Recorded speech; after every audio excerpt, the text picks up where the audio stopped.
Woo! Let's go. Yeah, let's go. I'm a little worried as to why my camera is behaving this way, but that's okay. Guess I'm gonna have a breakdown about what. Hmm.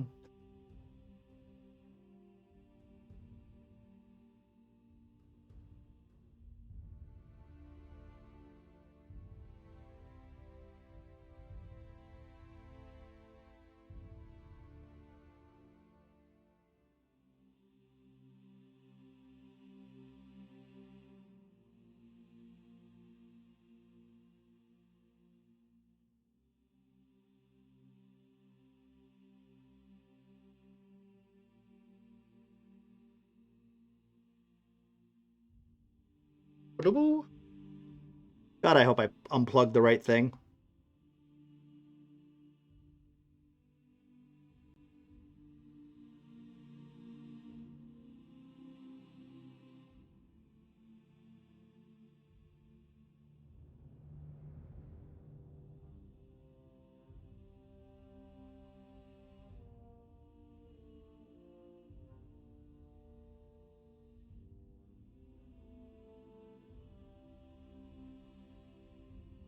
That's a little better. For that. I don't understand why. That's okay. It's all right. You only need to hear my voice anyway, so fuck the camera. Um.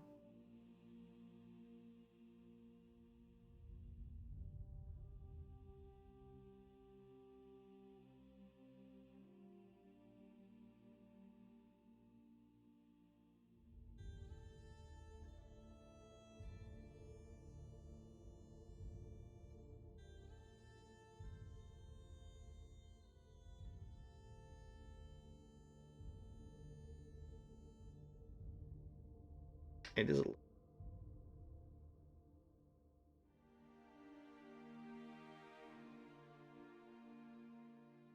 I'm kind of hoping that this doesn't have any issues, but we'll see. Like I said, I'm not that bothered. If that is the case, I might have to turn that off, but that's okay.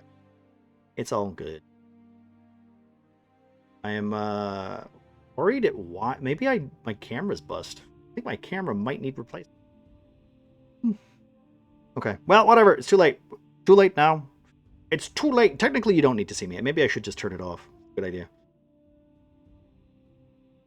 All right. So let's get into this, shall we? I'm 20 seconds too late. I should get some.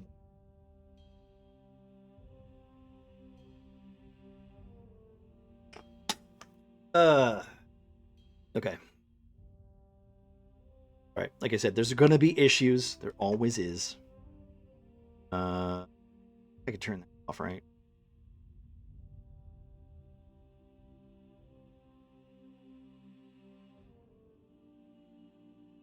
So, hopefully, leads into some hilarity. Hello, welcome. How are we doing, everybody? Let's have a little chat with our folks over here. All right, hello, everybody. I'm now going to quickly. Right. Okay. So, hello, everyone. How we doing? Welcome to Cornerstone, episode 1, The Unlikely Suspects. So, here we'll go. We'll get started. Nestled in the heart of the vast verdant continent lies the Trigonian Empire, a realm of unparalleled beauty and sophistication, ruled by the formidable Emperor Tragos. Until his unfortunate passing, the empire spans lush forests, rolling hills, and majestic mountains. The Emperor Tragos, a figure of legend, is known for his wisdom, strength, and the unyielding will that has brought countless territories under his banner. His kin, a lineage of powerful and charismatic leaders, have expanded the empire's influence through diplomacy, conquest, and, of course, strategic alliances. The Trigonian Empire is a melting pot of cultures where humans, elves, dwarves, and dragonborn coexist in a fragile harmony. The capital, named after their leader, Tragos, is a marvel of architecture and magic, with towering spires and intricate gardens and bustling marketplaces.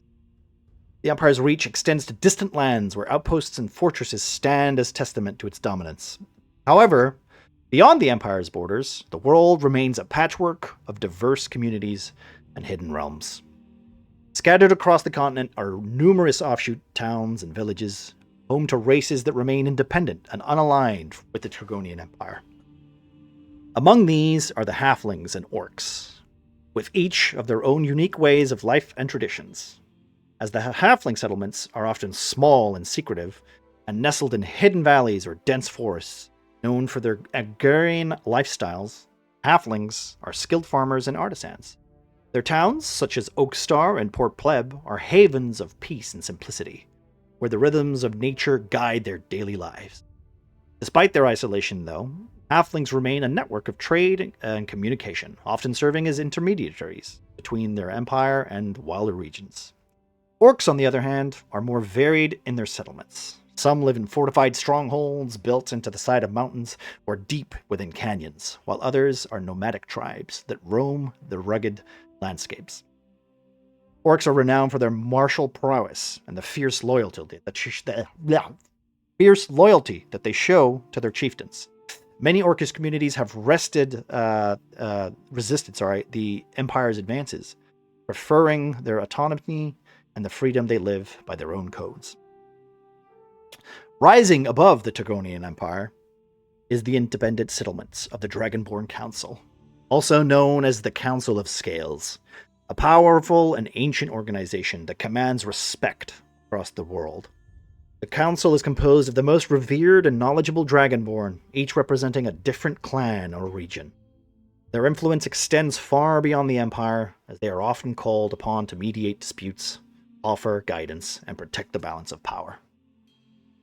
The elves, with their long lives and deep connection to the natural world, are some of the most enigmatic inhabitants of Gardenia. Their secrets and hidden alcoves are scattered across the continent, often concealed by powerful illusions and guarded by ancient wards. These large elven enclaves, such as the Crescent Wilderness and the Grove of the Abandoned Bloom, are hidden deep within the ancient forests, accessible only to those who know the way, or are granted passage by the elves themselves. Beneath the earth, the dwarves have carved out their own realm, a network of underground cities and fortresses that rival the grandeur of any surface kingdom. The dwarves, a sturdy and resilient race, are known for their skill in mining, metallurgy, and engineering. Their cities, such as Durham or Burkden, are marvels of stonework and mechanical ingenuity, lit by the warm glow of magical crystals and land. At the heart of the Dwarven realm, near the kingdom of Kazek, lies an active volcano, a formidable natural barrier that protects their homes from the dark creatures that lurk below in the depths. The volcano is a constant activity of both a source of danger and a symbol of the dwarves' resilience. They have harnessed its power to fuel their forges and protect their borders, creating a network of defensive systems that are nearly impenetrable. However, our journey doesn't take place in any of these places. Our journey takes place in the city of Trino. In the bustling city of Trino, nestled south of the lush green lands and just beyond the imposing shadow of the imperial city of Tragus, a vibrant tapestry of culture and intellect unfolds. Though Trino has a seedier side, for its more criminally intelligent, more well-known associates from here and there, it's mostly known for where the city is known for its theatrical grandeur, where echoes of applause might mingle with laughter and gasps of captivated audiences. Streets are lined with grand theaters and intimate performance spaces, each a sanctuary for the dukes and scholars of the creative arts, who gather and share their passion for dramatic music, literature, and other said hobbies, writing, etc. This district pulsates with an energy that is both electric and contemplative. So, as we will just quickly get to this point, in the shadow of Tragos, Trino stands as a bastion of artistic expression, a place where the creative spirit is nurtured and innovation thrives, allowing its inhabitants to dream boldly against the backdrop of an empire that often seeks to stifle such freedom. As night falls, the city comes alive with the glow of lanterns and the sound of music, inviting all to partake in the rich cultural feast that is uniquely Trino. And I will say, actually, here, as we come down to the backdrop of this city of Trino, we are introduced to what looks like a group of 3 people, each with a different stature. I will say the first that is very noticeable is Grom. So, Grom, would you like to describe who and what you are, and Marcy, who are you playing? Oh, no, go for it.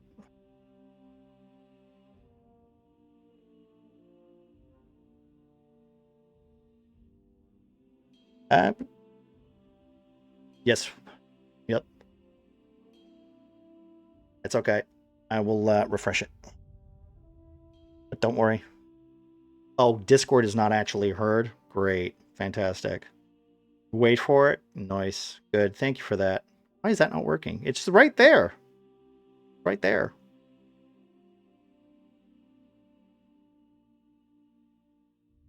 And as long as my voice is coming through, I don't care.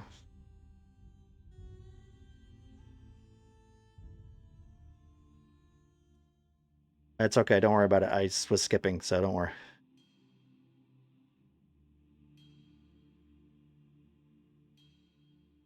Add. Okay.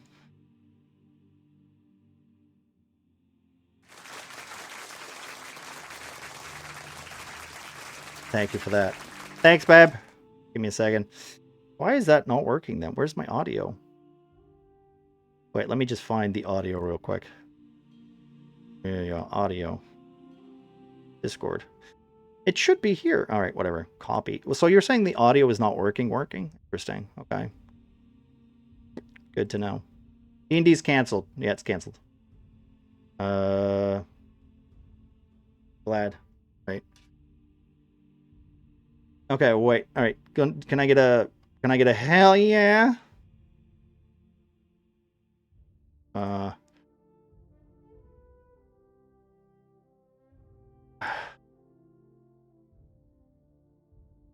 For some reason. Okay, there it is. It needed refreshed for some reason. Okay, thank you very much. Right, say again. Thanks, Gemma.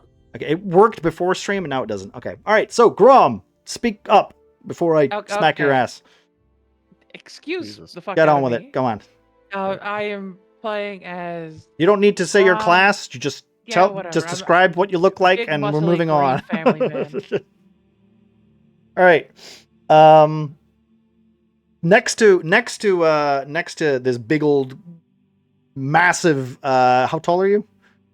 Grom is like 9 something. Yeah, okay. Big 9-foot goddamn piece of orc steak. Is a small well, go on, Hobo. Describe Ernie. Well, Ernie is a halfling. He stands at a very tall 3'2", and he has very bright ginger hair and a amazing mustache as well. He's mostly clad in cloth gear and like a sort of thin trousers and like a loincloth around his waist, and like leather straps going over him. Okay. And finally, the elf that seems to be it almost comes across as lecturing, but as he's talking to these 2 other characters. Would you like to describe Hoss? Yes. Well, Hoss is most likely lecturing, yes, as you said, both of these, and the giant and the gnome. He's a halfling. He's not a gnome. Same thing. One's magical. I mean, he's not wearing like luxurious clothes, but compared to them, it is luxury. He does wear a heavy warhammer on his back, but he also I mean, he looks like he's acting as the father of the group. Good. So, as you guys are walking down the cobblestone streets of Trino, heading towards the Old Oak Tavern, I will let you have a moment to, introduce your characters in a little way, because you are literally told, as all of you would know, you have been told that you are to meet tomorrow morning at the Old Oak Tavern to be picked up on your way to what is considered a very exciting event.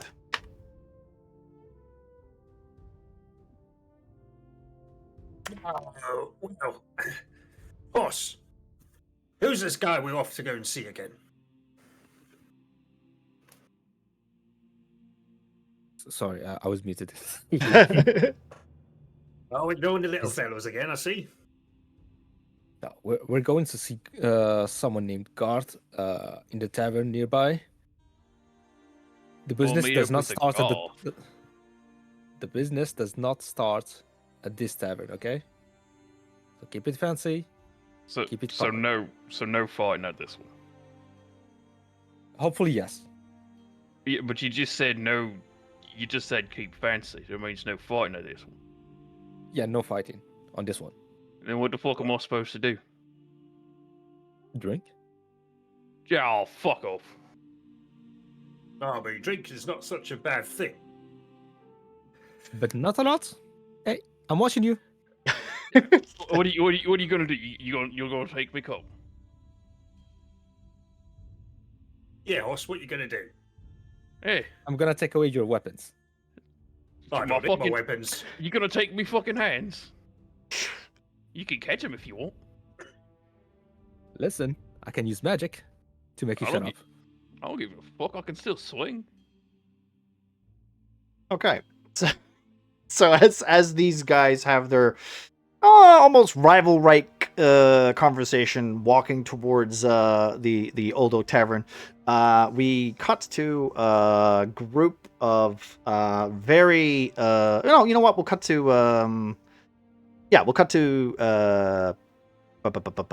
Muffin and Alpaca. So at a table currently, there seems to be a small dwarf and what looks like a human. Alpaca, do you want to describe Mogren for us? Sure. Morgren is a towering dwarf at an impressive 4'1". He is shirtless, wearing a chainmail mantle almost, and then simple clothing for the rest. He's got a shield. He's got a small little what's it called? A mace. Big bushy beard, long hair. Looks bewildered. Looks kind of confused, but very happy to be here. Yeah. He's sunburned. Oh yeah, he's. It's currently 7 p.m. Or local time. I guess there's no PMs in fantasy time, but it's 7 hours past dawn, or whatever, or noon, I guess. As Mogren is standing currently at the bar, you see a small little freckled nosed gnome with two big old one tankard of beer, which looks like the most cheapest tankard that you can possibly afford, and literally leans forward to you, and she leans to you and says, "Are you sure I can't get you another one?" Morgan will look around, look to Godwin. I mean, and as you look over to Godwin, Muffin, would you like to describe your character, please? Sure, of course. Godwin is a human male in his mid to late 30s with broad facial features and just as broad of shoulders, but he looks out of place a little bit. He feels like a little fish off the water, despite the fact that he's donning his trusty chainmail, his longsword standing nearby, but he sits extremely stiff and just waiting for Morgan to just return to the table as quick as possible, just so he wouldn't be in an unfamiliar place alone. Which is surprising, given the fact that he looks rather intimidating. He's just the cutest man. So the tavern owner, Mrs. Oak, literally once more like scruffles her nose, hand through her hair, kind of looking at you. You mean I could put it on your tab, darling? You could have 2 drinks. I mean, I know it's hard out there, but you are God-fearing folk. Yeah, all right. So she literally just takes the tankard and gets another tankard and just pours the other half into another tankard. And then literally just scoops it towards you. Well, if you guys need anything, if you want, like I can get it to you. Tegan's over there. She points to an older lady who's clearly got some height on her. Looks half elfish. You're not quite sure, but she seems like quite sturdy on her feet, walking around. She's got that high-powered determination of keeping this place as clean as possible, considering how quiet it is. Mrs. Oak then turns to the bar there and sees this large. Well, actually, you know what, Kitson, would you like to describe the tiefling that is now sitting at the end of the bar there? Sure. Who you are and what you're playing. Sorry, yeah. You don't have to tell me what you're playing, but yeah, get the idea. So, at the bar sits a tiefling, red skin, white, almost grayish hair. It's hard to tell. It depends on how the light falls basically onto him. He's dressed in a used but well-maintained armor, and next to him, left and right, are resting a greatsword and a bow and a quiver. And he just seems hungry and basically worked to the bone, tired, Ragged. like Okay. he's almost falling over into his bowl. Mrs. Oak literally comes over and says, "Here you go, darling. You can have some of this." And she just pushes like a small bowl of you don't really know what it looks like. It's warm though. As she kind of pushes it on and goes, "My husband made that. It'll bring you back right as rain. I promise you that. You mix that with some alcohol, that'll get you right up again." I nod and thank you, ma'am. Finally, Mrs. Oak once more, she jumps off of her little stool and then drops down, and then she disappears for like a couple seconds. Then you hear the creak of wood as she comes round the front of this old tavern. Well, it looks kind of homely, right? It's not that large. It's quite it's a tavern where you're like a mom and pop's tavern almost. She comes walking over to one of the corner tables where 2 dwarves seem to be just talking among themselves. And you know what? Bean, do you want to go first, or Panda, do you want to go first? Who wants to introduce what? I'll let you guys role play some stuff too as well. Bean, you can go first. Oh, okay. So I'm Astrid. I'm a no longer young dwarf. I've progressed, I think, out of my adolescence. 81 years old, kind of tall, 4'10". Beard's grown in. And my beard is growing in. Oh, it's growing in. Okay. It's like on my jaw. I'm very excited that I'm finally old enough to start growing a beard. So yeah, and I've got. I don't know if we would have not brought weapons, so I don't know if I have my bow with me. You would have most of you would have your equipment unless you left it at home. But considering most of you are travelers, you have what's on you with you. Yeah, I'm generally dressed in colors that kind of blend with the woods and stuff. So dark colors, brown colors, black colors, blue colors, and yeah, I'm excited to be with. Oh yeah. So Panda. Mrs. Oak literally just hands you a tankard and then says, I see you're hanging out with Octavia again. Octavia, would you like to describe yourself and who you are playing and Panda?" Yeah. So standing next to Astrid, Octavia is very vibrant. She's got a lot of what looks like fancy clothing on, but if you look closely at it, it's like the clothing. It's like buying a suit at a gas station. It's not really the most expensive pieces of like clothing, but looks nice. She's an older, more kind of portly dwarf. And kind of always kind of hanging on to this little pipe she's smoking on, and got kind of a big hat to hide the big mess of hair she has underneath it. Yeah, and she's just, I mean, she's an older dwarf. I think I would say she's 4'2". She's kind of on the shorter side. She's shorter than Astrid. Yeah. And Mrs. Oak, once more, like you were a familiar face, both of you, Astrid and of course Octavia. She leans in and goes, "So you managed to get any of that book selling then yet? My husband loves those smutty novels you write." We don't mention that in front of the child. Oh, sorry, Hey! Astrid, plug your ears, darling. I am not a child. I'm not. Next one's gonna be pretty saucy though. Why? Some nice tieflings in there. Oh, tiefling, that's exotic. Yeah, I got them with the. There's a whole story going on. There's some elves. You know. I'm hoping to get it to the publisher soon. It's a work in progress. You know, it takes a couple of years.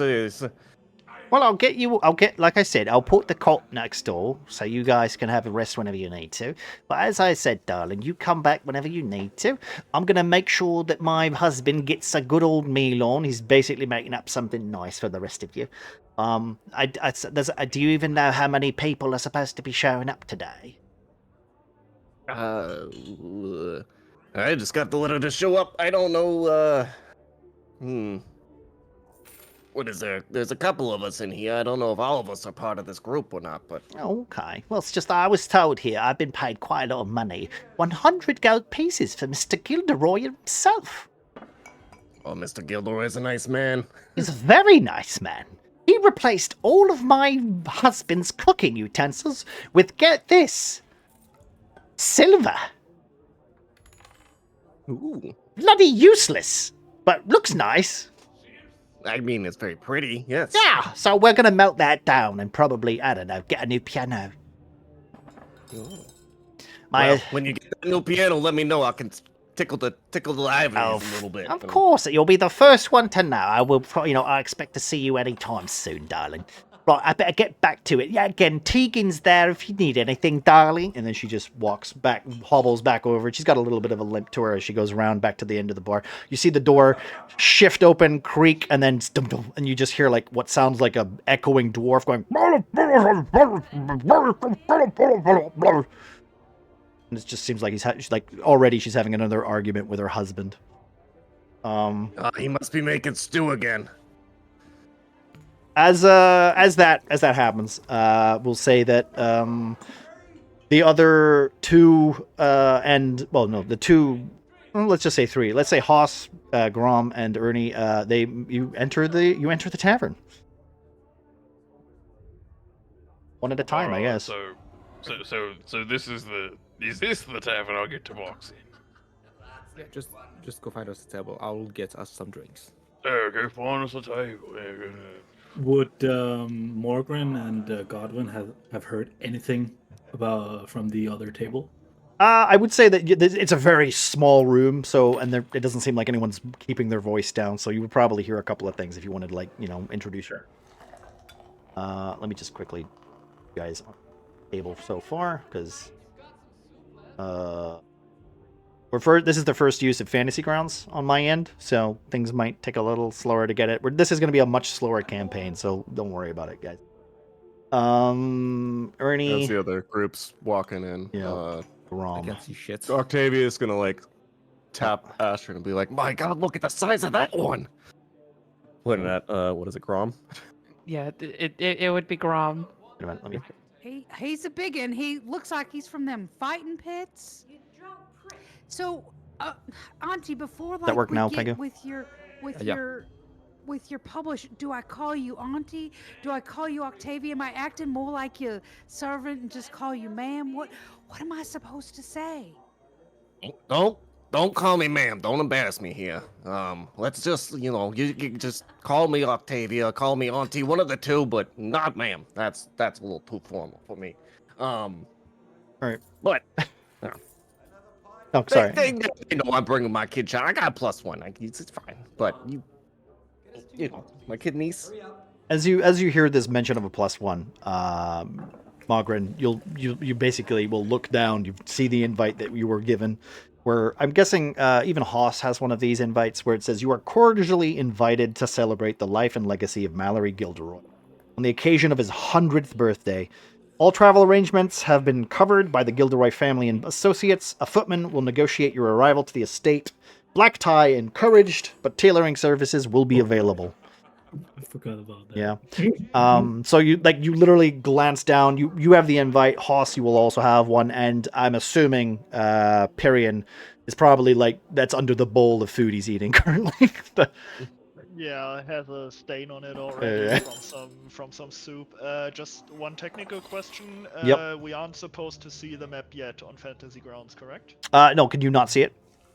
I can't see it. Okay, that's okay. That's a fine. That's a plus because what I need to do is I drag it and then I have to click on that and you want to click on your character now? Do you see it now? No, I still. Can you have select your only- portrait?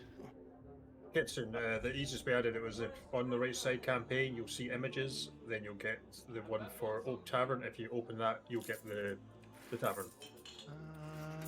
It might just be a black screen. Tavern. So to be fair, it's just theater of the mind, so you don't really need it. But we'll figure it out as it goes along. There we go. Okay. Yep. You mentioned there's a target icon on your character sheet too that should bring you right there. So if you click on your character sheet, there is a find token button on the top left. It's the third button along. You can click that. It will take you to your nearest token. Unlock position, toggle AFK, set color, and release. It's at the top of the window, like in the bar. Like there's. It looks like a target. It looks like a little Yeah. find token on the top left. Open your character sheet. Yeah. Top. There's a little dragon record link. Find Yeah. token. Yeah, got it. Yeah. Got it. Okay. Yeah. Thank you. Yeah, I know. All right. Sorry. Okay. It's all right. That's okay, man. It's fine. We're all We're learning. figuring it out. So, Haas, you have this invite. Mogren, you've got this invite. Octavia has this invite. Perian's got this invite. You have all been kind of hired / invited to come to and get picked up tomorrow morning. So tonight is a relaxing evening from your day-to-day jobs. Like I said, we will probably go with Grom, Ernie, and Haas if you guys want to you find a table and get yourself situated. There's one table. Yeah. So Or yeah. there's the other table with 2 spots left. I just hope. Okay, good. Good. They both go to different tables. Oh, god damn it. Yeah. That table's taken. Yeah. Yeah, I just kind of walk in, going, oh, finally I can get a bloody drink. What do you think they go to drinks in here? You'll see the barmaid literally come over to you, Haas, literally saying, "Hello there, darling. What can I get you?" This woman is a little darker hair. She's got a little silver in her hair. Looks a little half elfish. You can kind of recognize she's kind of probably very similar to the high elf lineage than like you. The missus is in the back. She might come and get you if you need a room or anything. Greeting. Yes, we would like to.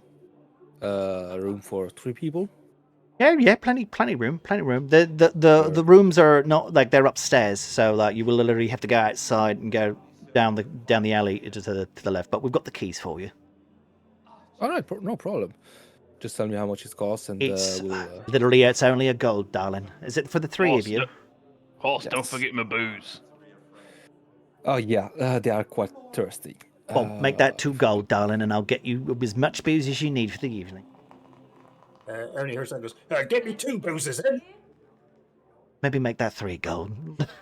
Oh, Colin, look at that. They've got gold. I don't know how to. It's okay. I don't know how to modify my gold, but anyway. I would just write down the amount of gold that you've spent, and we'll figure that out later.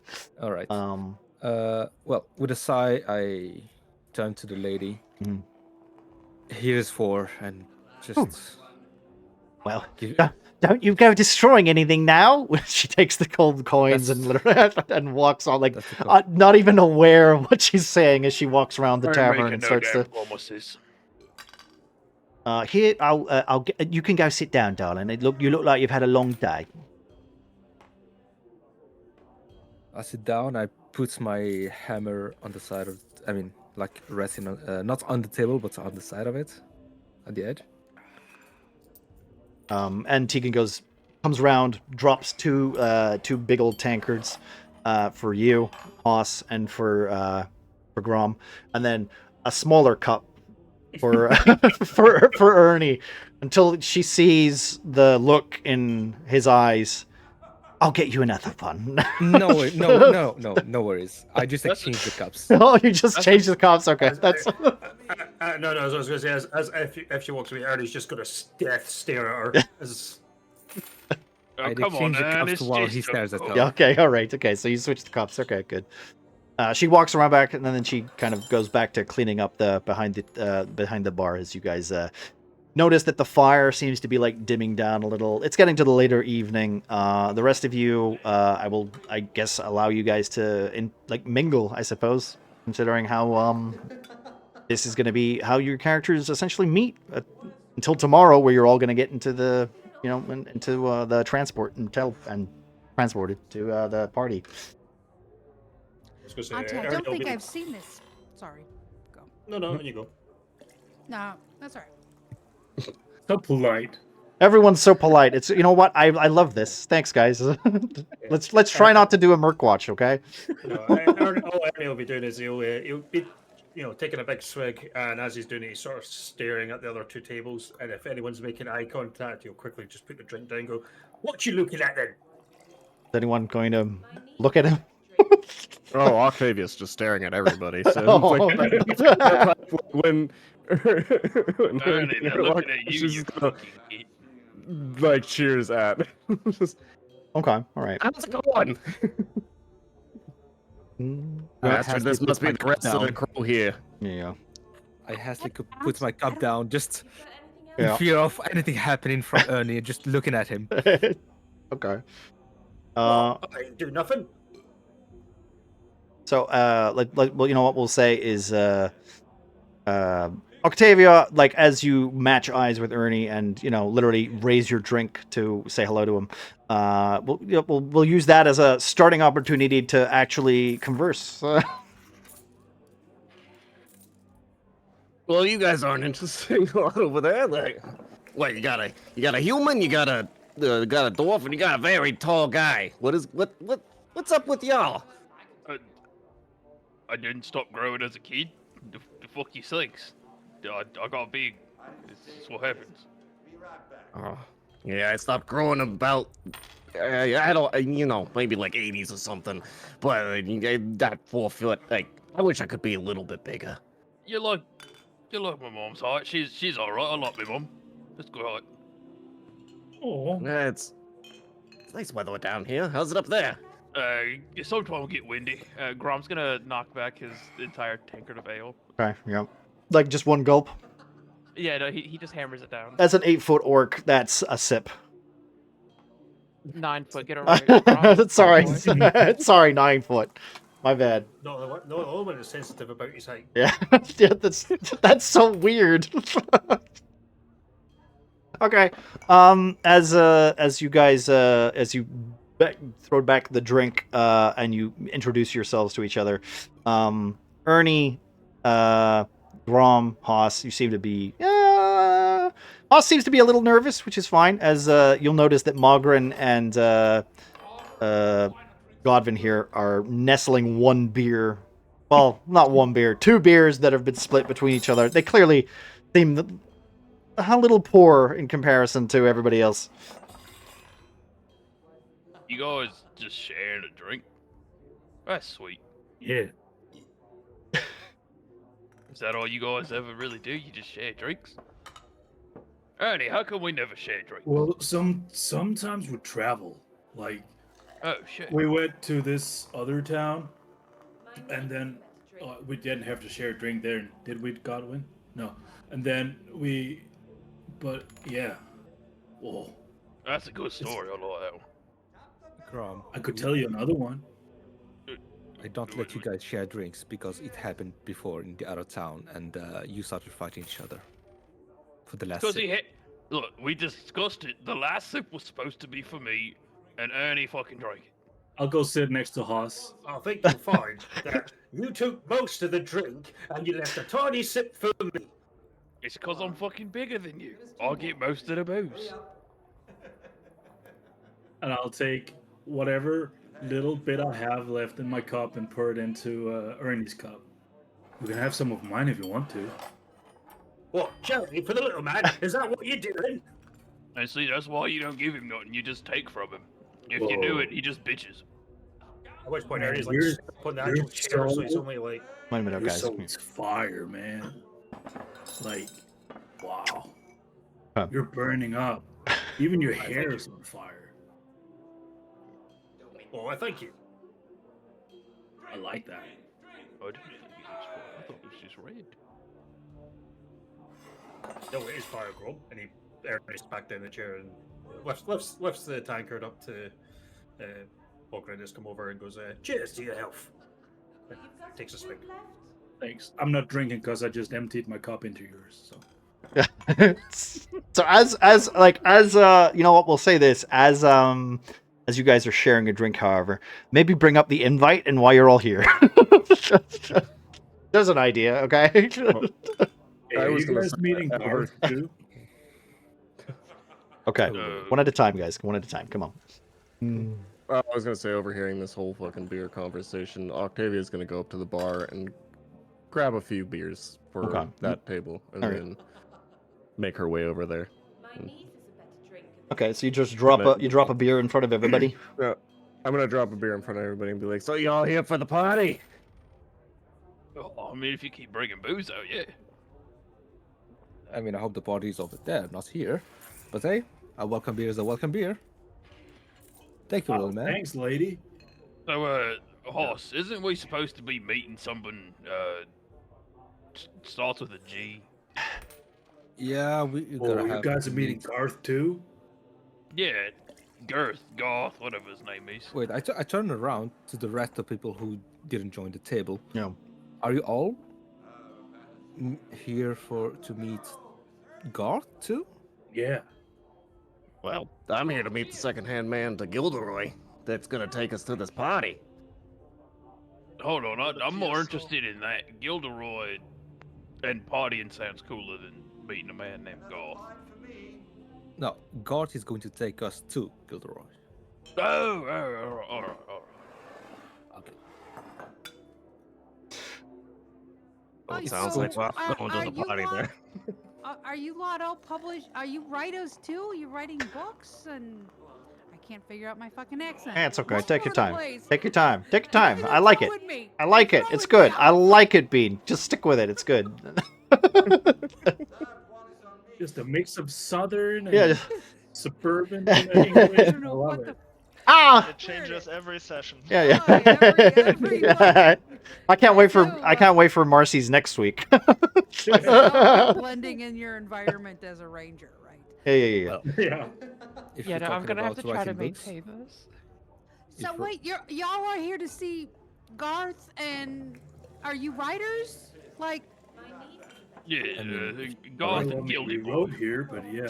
Okay, I'm gonna make a suggestion.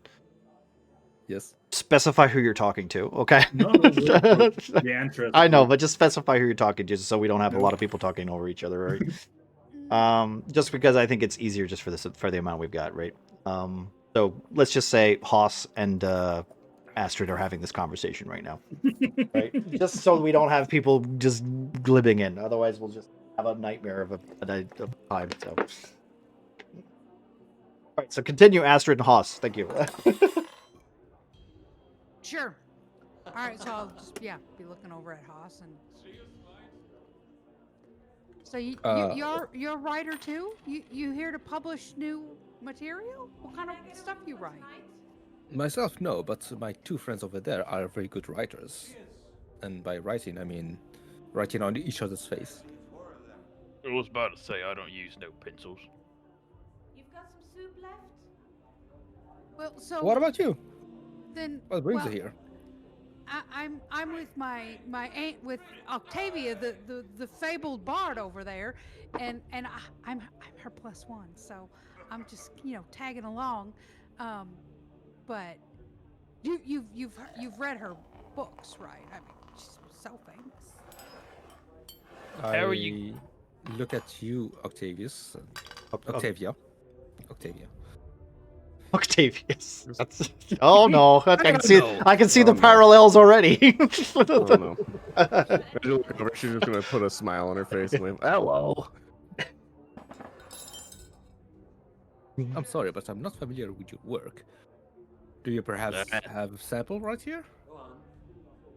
I probably Like got a book? something somewhere in my backpack here. Hold on, let me take a look real quick. Like, just pulling out random fucking papers, throwing them all over the ground. Oh, here, this one, this is a good one. Hands it over. Got an orc on the cover, holding another, like, a lady elf. This is a great one. You might want to read it alone. Maybe when these other two aren't around. Is it smut? We're just talking about. Is it just smut? It's an adult graphic novel.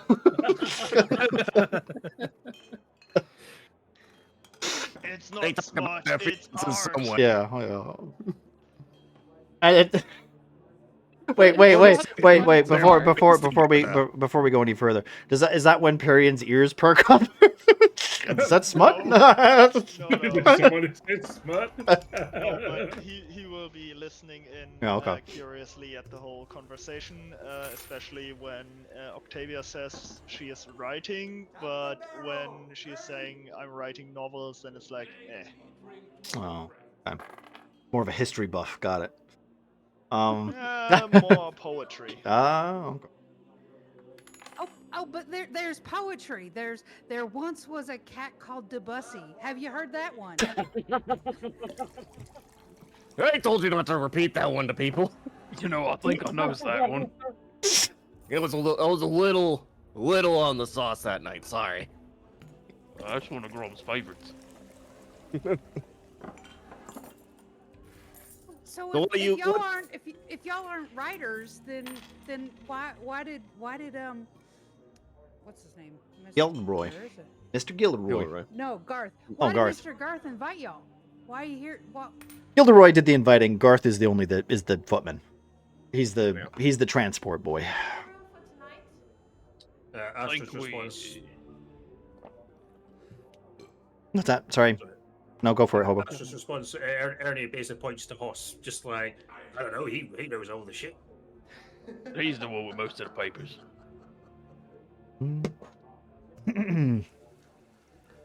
Have we seen anybody else that's fitting this description of Garth? Because I Garth. assume we have a little bit of a description of him. Well, you were told, personally, you were told to meet here, and he will show up tomorrow morning. This is just the meeting spot. So, Who invited that Devilkin guy over there? Is he supposed to be here? You talking about your 22 man over at the counter? Yeah, that's a tiefling. They're gonna be in my next novel. Yeah, don't call them devil people. That's a little fucked up. Can I hear? They got feelings. you can, yeah, well, you're like, you can hear it. You Wait. can hear it. I actually turn around. I'll turn around to Grom. Yeah. Say, wait, that upsets you? After calling every slurs to Ernie? My wife's a tiefling. I have 2 kids. Of course, that's a little upsetting. And the devil person at the bar can perfectly hear you. You can even talk to him. He speaks, you know. Yeah, see, the tiefling man has ears. He can hear us. He's making snide remarks. Well, if you can man. hear us, come here, come down to the table. I think also Perion did get a drink, right, from Octavia, correct? Sure, yeah. Yeah, I'm assuming Octavia Okay. literally handed everybody out. I Yeah. bet She's he's here with buying his drinks for people around, contract yeah. holder. Where's his contract holder? Right? He's got to be here with a contract holder. Right? I mean, You hear like a voice literally from behind the bar. Oh, Astrid, darling, listen, you got to remember, right, to be nice to people, okay? Listen, Mr. Perion here, he's had a hard day, right? He has to earn his keep like everybody else, and we don't live in the Empire, darling. Okay? The Empire up there, they deal with the contracts more than anybody else does. So they're allowed to just run around free. Well, I mean, there's a little bit of the law to it, darling, but you got to be a little nicer to these people. They've been persecuted for years. I mean, don't you want running around free and shit? You know, it's kind of nice being able to go outside. Mr. Period, here you go, darling. And she literally leans over and takes what bowl you have. I assume you've kind of scoffed it. Oh yeah, Yeah. that's gone for like Yeah. 20 minutes. You see, like, she hands you another bowl, and this one's got like a chicken leg in it and some like whatever. And you can only assume it's entrails, but it looks like a link of sausages. And there's a big old pile of like bread, like a stump of bread with like what looks like a gravy attached to it. He says, "Does anyone else want a big old bowl of this stew my husband's made? It's going fast, darlings." Hold on, they got stew. Hold on. What's to go? I would grab my drink and my bowl and head over. Where's space? I think I go just here. Octavia's just looking at the stew like, oh, Mr. Oak made some more stew again, huh? Oh, I'll yeah. take a beer. I'll get you a beer in a minute, darling. What about you, Mr. Morgrin? Is there anything I can get your very quiet friend over there? Yeah, I think maybe some stew would be nice. Oh, it's okay. It's on the house. We don't have to tell anyone, right? Excuse me. Is it Mr. Govin?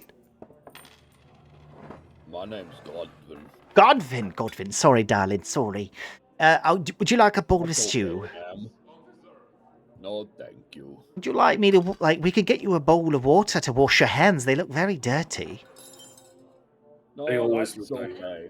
That's okay, ma'am. I'm gonna be leaving soon in a bit. Oh. As Godwin says it, he kind of stands up, picks up both his sword and a shovel, approaches Morgwin to give him the full tankard of the gifted drink. Yeah. Finishing the shared one. And go, I'm gonna go take a quick look see at the cemetery. We'll be back after the nightfall. Well, listen, if you get back later, darling, just remember, you give a knock on the door and I will come running. We'll get you sorted. I know you want to stay here for the night, right? Mr. Mogren's going to be picking a room. I think you had enough money to pay for that. That's okay. I can wait. Okay, darling. All right. How you have a good one. You know what? I'm sorry. You got to take some of this. And she basically takes some bread, wraps it up in a napkin, hands it to you. And literally then wobbles out to the door, opening it for you. I'll come find you when I finish the stew. Goodbye, Morgren. As Godwin leaves the tavern for the most part. Okay, it's essentially until the nightfall. I need to check things on the cemetery. Mm-hmm. Okay.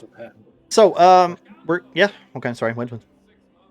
No, just want to ask a question to Morgren. What's up with your friends? Is he like a ghost digger? No, the opposite. Oh, he's a grave robber. No, the opposite. It's just the response. Well, he likes hold digging on. graves, but also, he makes sure that nothing crawls out of the graves. Oh yes. Mogren. He's He's one of been them. Very busy. He's one of them Kelamites, right? One of those grave keepers. Yeah.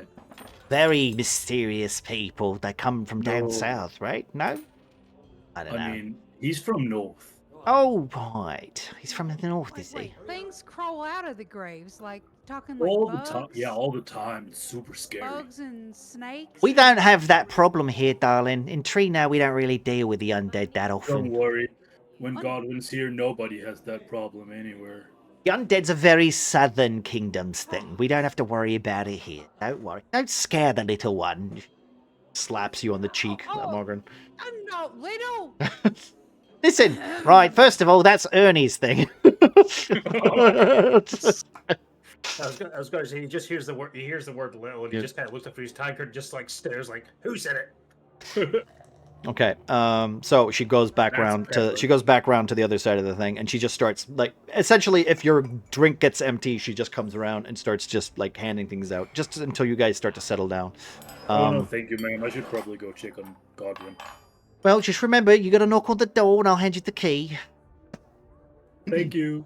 And she literally just sees you out, opens the door, gives you a I'll big see old. you guys tomorrow, right?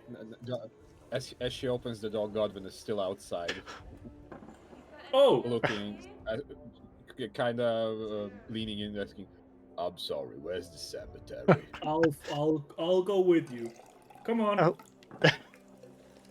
I guess I'm following Morgan if he knows where it is.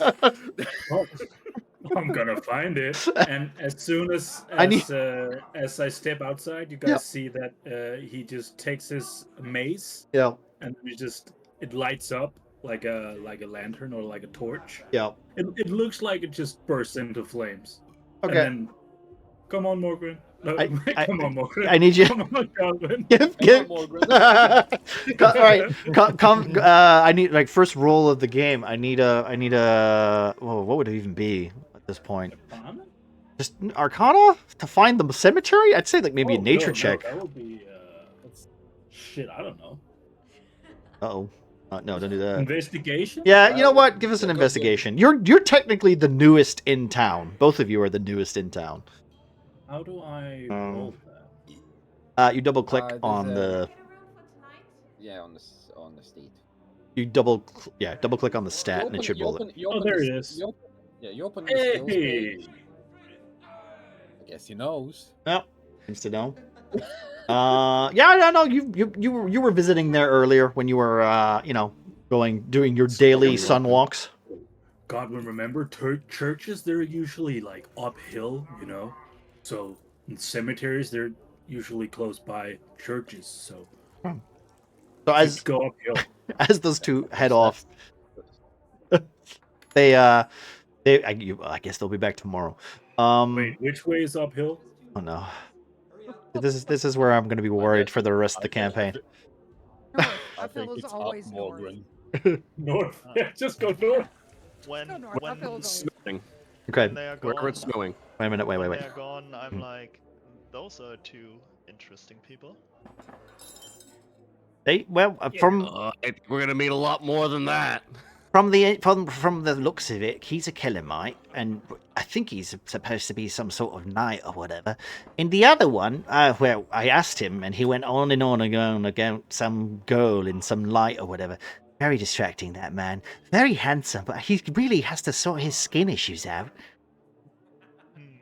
Well, they seem friendly at the very least. Yeah, he's got a terrible burn. He's sunburnt, the boy. What about you, sir? What about you, Mr. What Pyrian was it? You don't have a last name, do you? No. But you're supposed to be a big old monster hunter, right? Well, not that big and certainly not that old, but yes, monster hunter. Of course, yeah. Actually, Mr. Pyrian, you got me intrigued. Yes. What would the Gilderoy want from you to invite you there to his party? I was invited because he claimed I had some interesting stories to tell. I certainly wouldn't say so. I'm not really of any renown or fame or anything, especially as someone of my kind, as you probably know. But apparently he found me, as he claimed, interesting enough to introduce to high society. What kind of monsters have you killed? I'd love to hear all about them. Well, I've killed one, I could say, is of some remark, but the rest is like smaller stuff. Wolves to keep the people safe, like taking away some bandits from the road. The biggest one was just yesterday. That was a cockatrice on a farmstead nearby. It's a how do I best describe it? It basically looks like a giant chicken. I heard about that. That was Mr. What was his name? Was it Garton, right? Garton? Yes, Uh, Mr. Garten. he- Unfortunately, a lot of his farmhands perished in the attempt. I heard that he lost a lot of cattle too. Yes. I hope he can recover his losses in the upcoming harvest, otherwise the winter will be quite hard for him. Oh, luckily it's just started in Hammer, hasn't it? He's got quite some time, and luckily, I mean, now he no longer has that cockatrice attacking his farm. So that's a good thing. So you seem like, you know what, this next one's on the house, darling. And she literally just seems to be like quite a giving person, and she just once more just takes your tankard, goes back, comes back with a full one, puts it down. That is very kind of you, ma'am. Three I really cheers appreciate for it. 3 cheers for Parian, for Monster Hunter. Hip hip, hooray! I want to say by this point everyone's drunk. So, Well, I'm not drunk. I'm just tipsy. When Estrid is starting this, he actually looks quite intimidated and unused to any kind of Praise. positive praise or interaction in general. All right, so you do notice as you give this big old like hip hip hooray that he seems a little almost shyish to being given any type of praise for his work, even though the coins that Perian probably made, you probably spent those on food and on housing for the evening period. Yeah. I'm broke. You were working paycheck to paycheck. Yep. Just like we are. What, you guys working paycheck to paycheck? Whoa, you guys are getting paid? Oh. You're not here. I'm not tearing apart stuff for free. Godwin, I think they're talking about money. Good time to leave. Yeah. Oh, damn capitalism. All right. Okay. So we'll say it's getting to about 10 o'clock. You guys have been sharing drinks, sharing stories, kind of getting to know each other. I want to say bonding, realizing that tomorrow might not be as horrible if these are the people that will be joining you for this party. Is there anything else that you guys would like to do before we kind of skip ahead to the morning and continue our little adventure here? Before the night falls and everyone probably leave, I sent you DM real quick. I mean, no, you don't have to vocalize. I know it's a session Yeah. 0. It's just the courteous thing to ask. I would say you don't need to DM me it, and I think you just because I would like it to be everything up front so that we don't have to have any of this hidden stuff or sure. whatever. So Then I will vocalize it. yeah, As the cemetery was approached, Godwin will check with his divine sense if there's anything in the vicinity to even do. There is no undead activity as Godwin approaches and sits with his spade looking over the many stones that are littering most of Trino. Although, given Trino and its multiculturalism with all the types of species and how they die and how they're taken care of, Godwin would also know that mostly these graves are human. Sometimes half-elves, you can mix in a dwarf or whatever, but usually they've got their own little basic crematory / funeral rites. But these seems to be pretty peaceful. Torino's not really known for having a very high undead spike. But the close, You never know. Maybe someone's nan is super cursed. Yeah, well, that could happen. That could happen. But yeah, as that was established, Godwin will just quickly look to Morgan, going, "Nice place, quiet. Not much to do here. It's very dark." Says, staring into his torch. You want to go back, or want to give us a quick look around?" We can go around. But if there's nothing creepy going on, I might check. I saw a wood post not too far down. It's a little crooked. Might go look at that. You want to burn it? No, I want to fix it. I haven't even considered burning it. Now that's all I can think about. God, man. Okay. So they And yeah, we scuttle off. Okay, you scuttle off and start doing your minor unpaid carpentry and gravekeeping work. Yeah. Okay. All right. So anyone else in the tavern have anything else that they would like to do before you end up? Like let's just say for now we're gonna go by group. If unless somebody wants to talk to whatever, you guys are gonna retreat to your bedrooms for the night and have like a team meeting so that everybody knows what your deals guys are. We want to vocal that stuff out and whatever. Other than that though, we'll just go from person to person. So Ernie, since you're speaking up, Probably just a last thing, like conversation you would have is to Grom.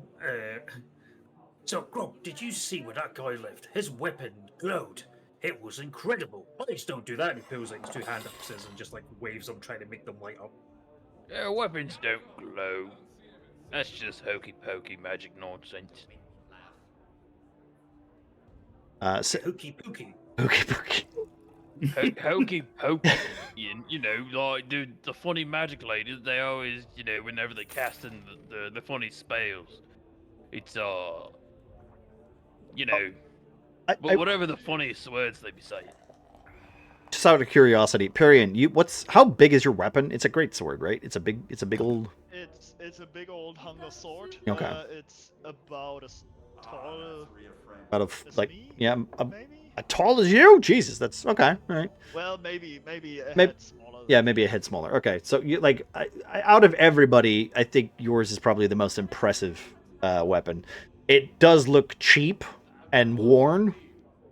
It's maintained, but like it's basic maintenance. Yeah, It's yeah. not like polished or. You haven't oiled it in a while. Yeah. Exactly. So like the OG Buster sword, right? Yeah. Yeah. Okay, you're going for that. All right. Okay. Not like a thinner blade, just like a big old hunk of metal. I'm giving you carte blanche on what it looks like, mate. It's basically someone took a big slab of metal, shaped it into a sword, put it in my hands, and said, "Go kill something." 20 pints of iron on a stick. Yeah. Yeah.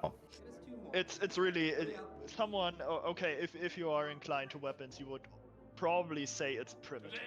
Very primitive, okay. Okay, so while you guys are having your conversation about weapons and such,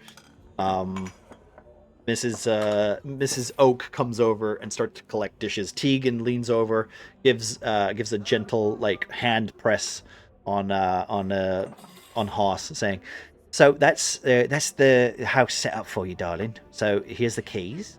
Remember, try not to destroy the place. I know he's a big man. We put 2 beds together for that guy. I hope that's okay."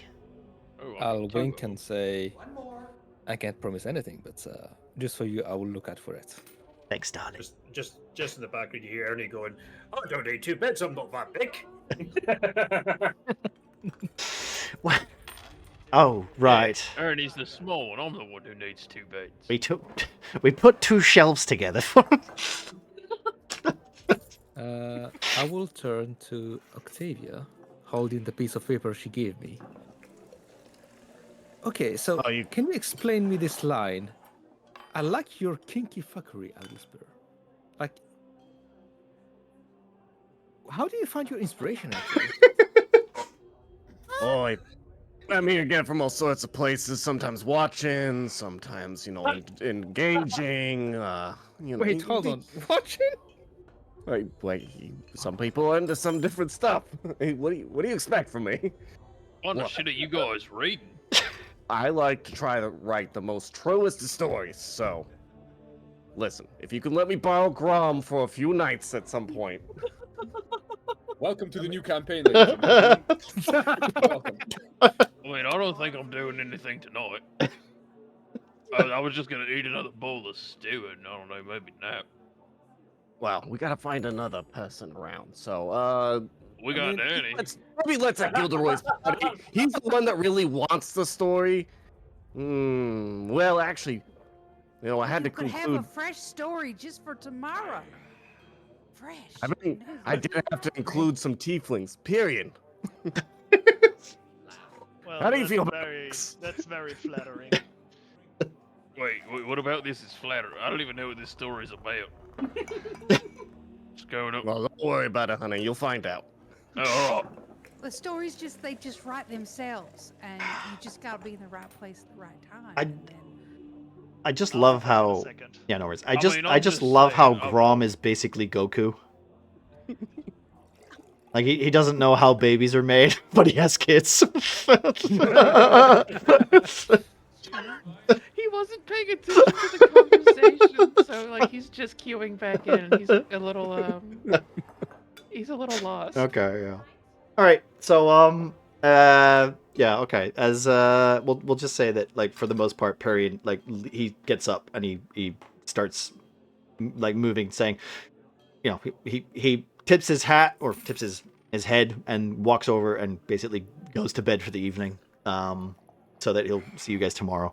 As people start to walk away and start heading to bed, we'll see how that goes. So I guess for the rest of the evening, I guess maybe Haas and Octavia are having a little chat while everybody else makes their way to bed, or is there anything else that you guys would like to talk about before we move on? I would most likely just read out some of the paper, like extracts of the paper. Okay, all right. So you're just literally just trying to like pick her brain at this point. Basically, yeah. What I mean, about right- this line? That's the best Yeah. part of the book. Like, for example, this line: "His gaze is intense, all humor gone, and strange muscle deep in my belly clenched suddenly." Have you witnessed that What scene, is that? or Wh- did what, you? what have you googled to pull this quote? I just went to and opened 50 Shades of Grey. Oh no. 50 Shades of Orc. Oh, Why is this all Mexican? 50 Shades of Green. 50 Shades of Green, yeah. All right. it's all Listen, I've coming been up to wrong. parties. Sometimes you experience things that are just, you know, a little different, but So, you know what I always yeah. say is either you gotta lean into the finger or you pull away. One of the two, right?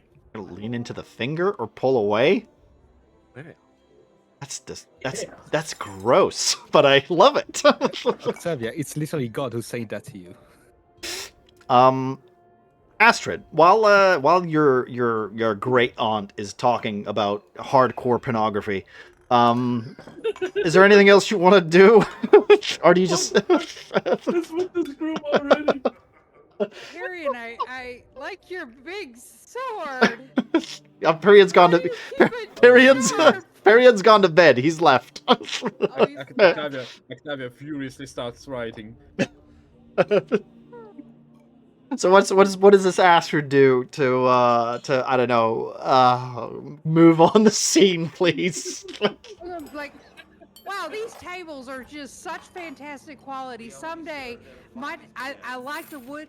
I like Mrs. Oak. What are these tables made of? I love them. Are they oak? Oak, darling. Very nice quality, ma'am. My husband knows a carpenter in Durham. Darn, uh, okay. He sure does know a lot of So people. why are you going on about the table? Oh well, someday I am gonna open the area's, the world's the world's best pub and inn, and like just with just the best foods, the best bars, like my auntie Octavia over there, and the best beers and the best foods you ever put in your pie hole. Mrs. Oak Someday. literally just starts to take your tankard and your bowl away, going, "Really?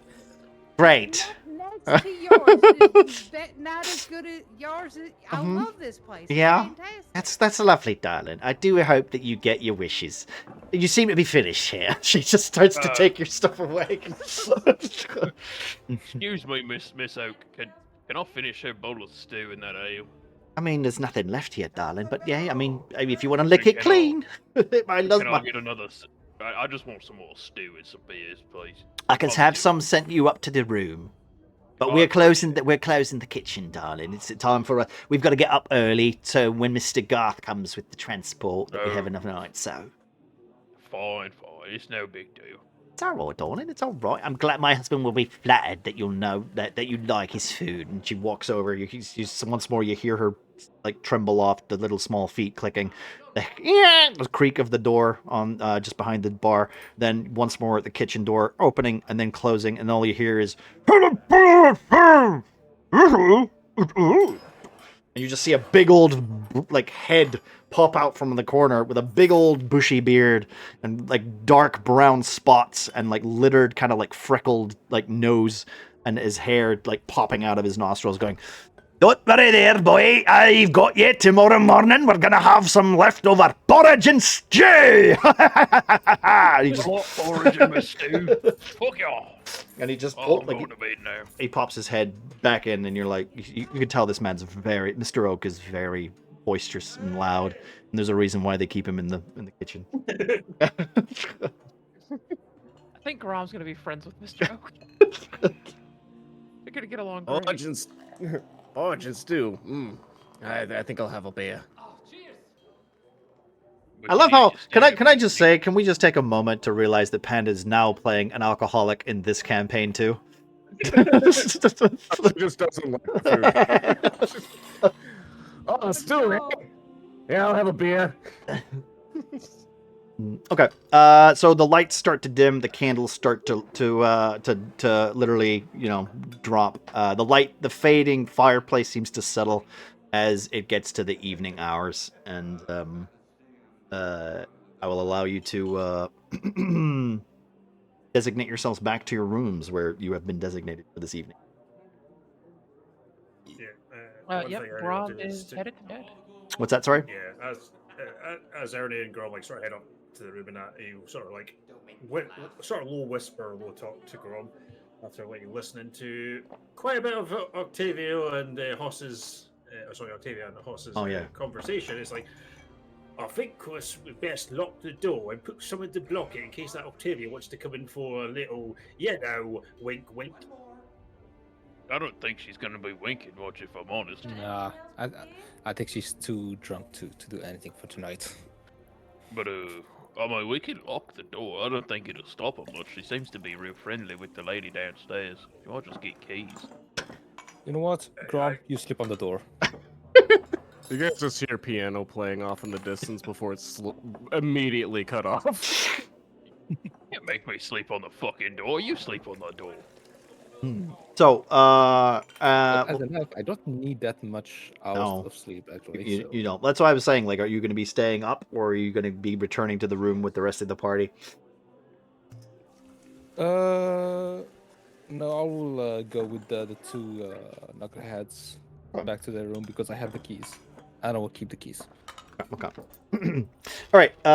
So Astrid, you'll notice that Octavia is slumped over the piano, and seems to be the only person left in the bar as everyone's left and gone upstairs. Okay, Auntie. Let's go, and I'm since I'm bigger than her, well, taller at least. I'll get my arms up under her armpits and start dragging her. What room are we in anyway? Auntie, I'll kind of slap her face. What's our room? Where's our key, honey? Where's That's our my key? gold. Don't touch my gold. Sorry, what? No, it's me. It's me. She said she set up some cots for us somewhere. In the back room. They're actually not in one of the main rooms. You're actually in the back room. Yeah, and you're basically by the kitchen with some cots of it. Oh, all right. So I I'll think drag her we're by the staying with kitchen. them. It's cheaper that way. Let's go, honey. Let's go this way, and as we go by the kitchen, I'll knock on the door and say, "Thanks for the tasty stew. I loved it. Your beer, chef's kiss." All right, okay. As you As you're putting Octavia into bed, she's just like, "Did you see that big orc?" I never seen one that big before. He's a big one. He's a big one. I wonder how big his feet are. Yes, his feet. I should write about that. I'm gonna make a note. She passes out. okay. How big is his feet? I'll just In I'll have inches. remove some of her clothing and tuck her into her Okay. So, all right. So you're settled for the evening. You do get yourselves all settled. Perion is you find yourself like what seems like a really small room. It's clearly a broom closet that's been emptied out, and there's like a little cot that's been tied from one side of the room to the other, so you can just climb into that. I was getting shoved into the broom closets. That's not Panda. This is Perian. Okay. Different so- man, different closet. yeah, different man, different closet. I'm At, going full Harry Potter. yeah, full Harry Potter. You guys, Hoss, you seem to be given the nicest room. Like there's literally like 4 beds, thanks to Grom, 2 beds stacked together. There's a nice enough cot, nice enough sheets. Not really nice, but clearly like clean, right? Nice enough for you to sleep in without giving it a kind of thought. And as fuck it. When does Godwin and Mogren make their way home? About Probably soonish, right? Yeah, not really. Like the whole point was to arrive before dark, just to catch anything getting Okay. out Okay. as the sun sets down. So I guess it's not going to be even So about near what? midnight. About 10ish. You head back. 10, 11. So you get back to the tavern. You knock on the tavern door. It gives like 5 minutes pass, and then the door opens, and you see Mrs. Oak. Her freckled face, like clearly like with some chalky powder on it, and her like clearly she's wearing her her evening mask. She looks up and goes, "Oh, goody, you guys are here. Right, well, here you go, darling. Here's the key. It's at the end of the hall there. Like, just take the alley on the left, and you want to go past that door there, and there's a wagon there. Just make your way past the wagon, open the door. It's not a great room, but it's got 2 beds and plenty of extra blankets because it does get a little cold." Much appreciated, ma'am. Thanks, lady. I'll see you tomorrow. Remember, eat porridge and leftover stew. Okay. Thanks. As she slowly brings the door closed, you hear the click, and then a heavy metal lock as the tavern is closed for the evening. What a nice lady. Nice lady. Just saying in unison and standing in front of the door. I just can't wait for like a fucking skeleton. You'd be like, bad skeleton. Right. Okay. So yeah, the night moon is above you. You can hear the leftover noises of the street kind of start to die down. The evening seems to be settling as you make your way to to your home and to your restful peace for the evening to wake up tomorrow morning. I will say this, since we're going to get to the morning, who is like the early risers? I'm going to assume that it's probably Mogren, who loves his son, Astrid, and probably Perian.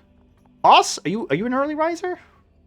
I mean, I don't really sleep. Just because, okay, you know what? That makes sense. You are an elf. I didn't even think about that. Okay, so we'll say, for the most part, the first people to wake up are Astrid, Perian, Mogren, and of course, Hoss. Everyone else kind of has a little bit of a lie-in. So we'll say that you guys will make your way to the tavern for breakfast. Everybody else who isn't Astrid, Mogren,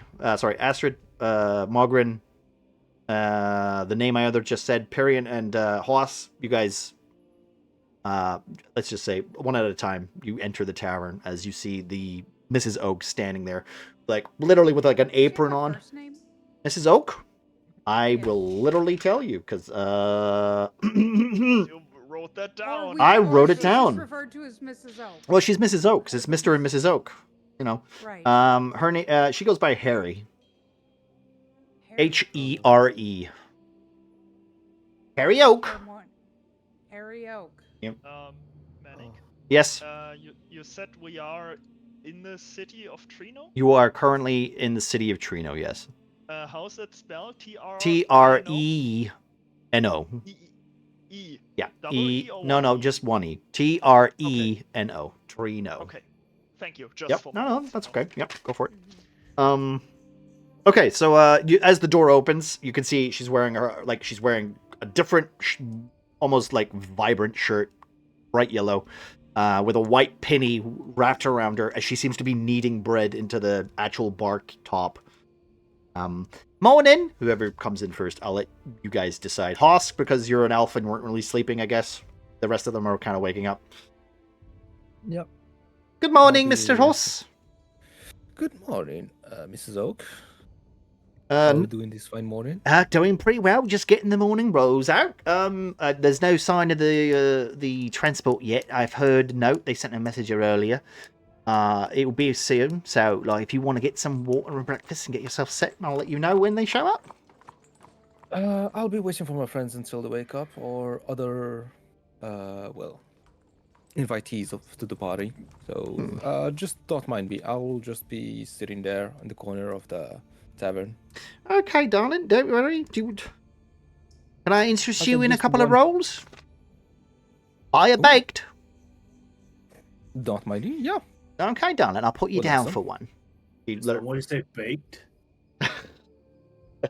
Margaret, literally, the door comes in. The small half dwarf, well, not half dwarf, the small dwarf man comes into the room just as he hears the word baked out loud.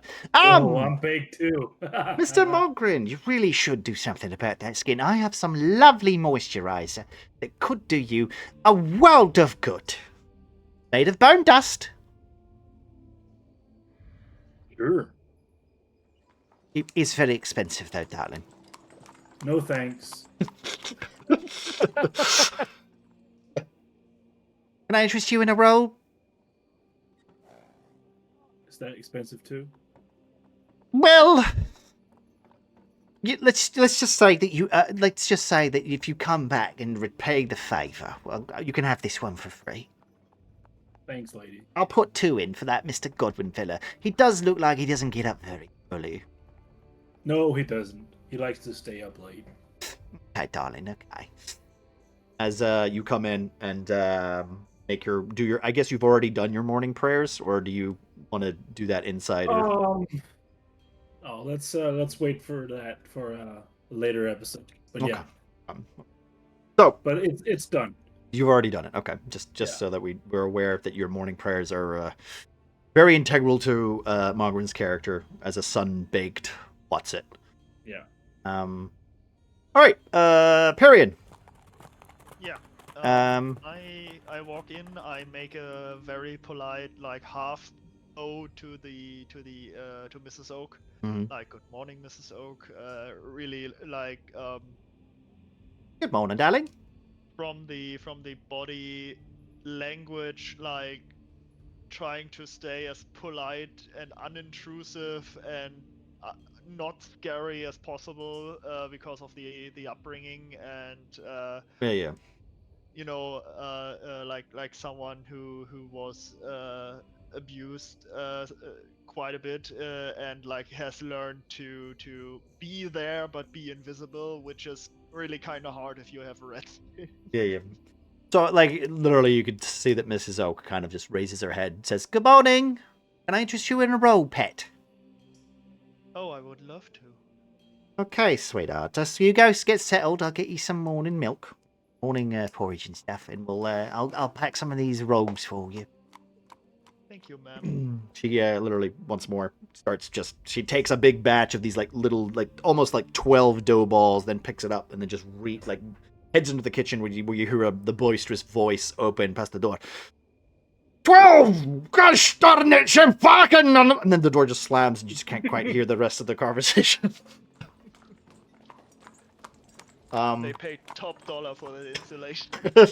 That door, that door is a big old like iron kind of like the honk of metal. It's like the only thing that's not made of wood in this entire like a half building. foot metal sheet. Yeah. Like even maybe Grom would have trouble like lifting it. No, since Grom ain't got no trouble. Grom's got it. He rolls critical 1, hurts himself. Right. So finally, Astrid. It's early morning. You come out from the back. You don't come in from the front door. Sure. As Mr. Oak literally goes, "Hey, lass! Where then?" And like, "Oh, it's you, Astrid. What? Here you go, Darrell. Take this basket of buttons and get out of here." Eh?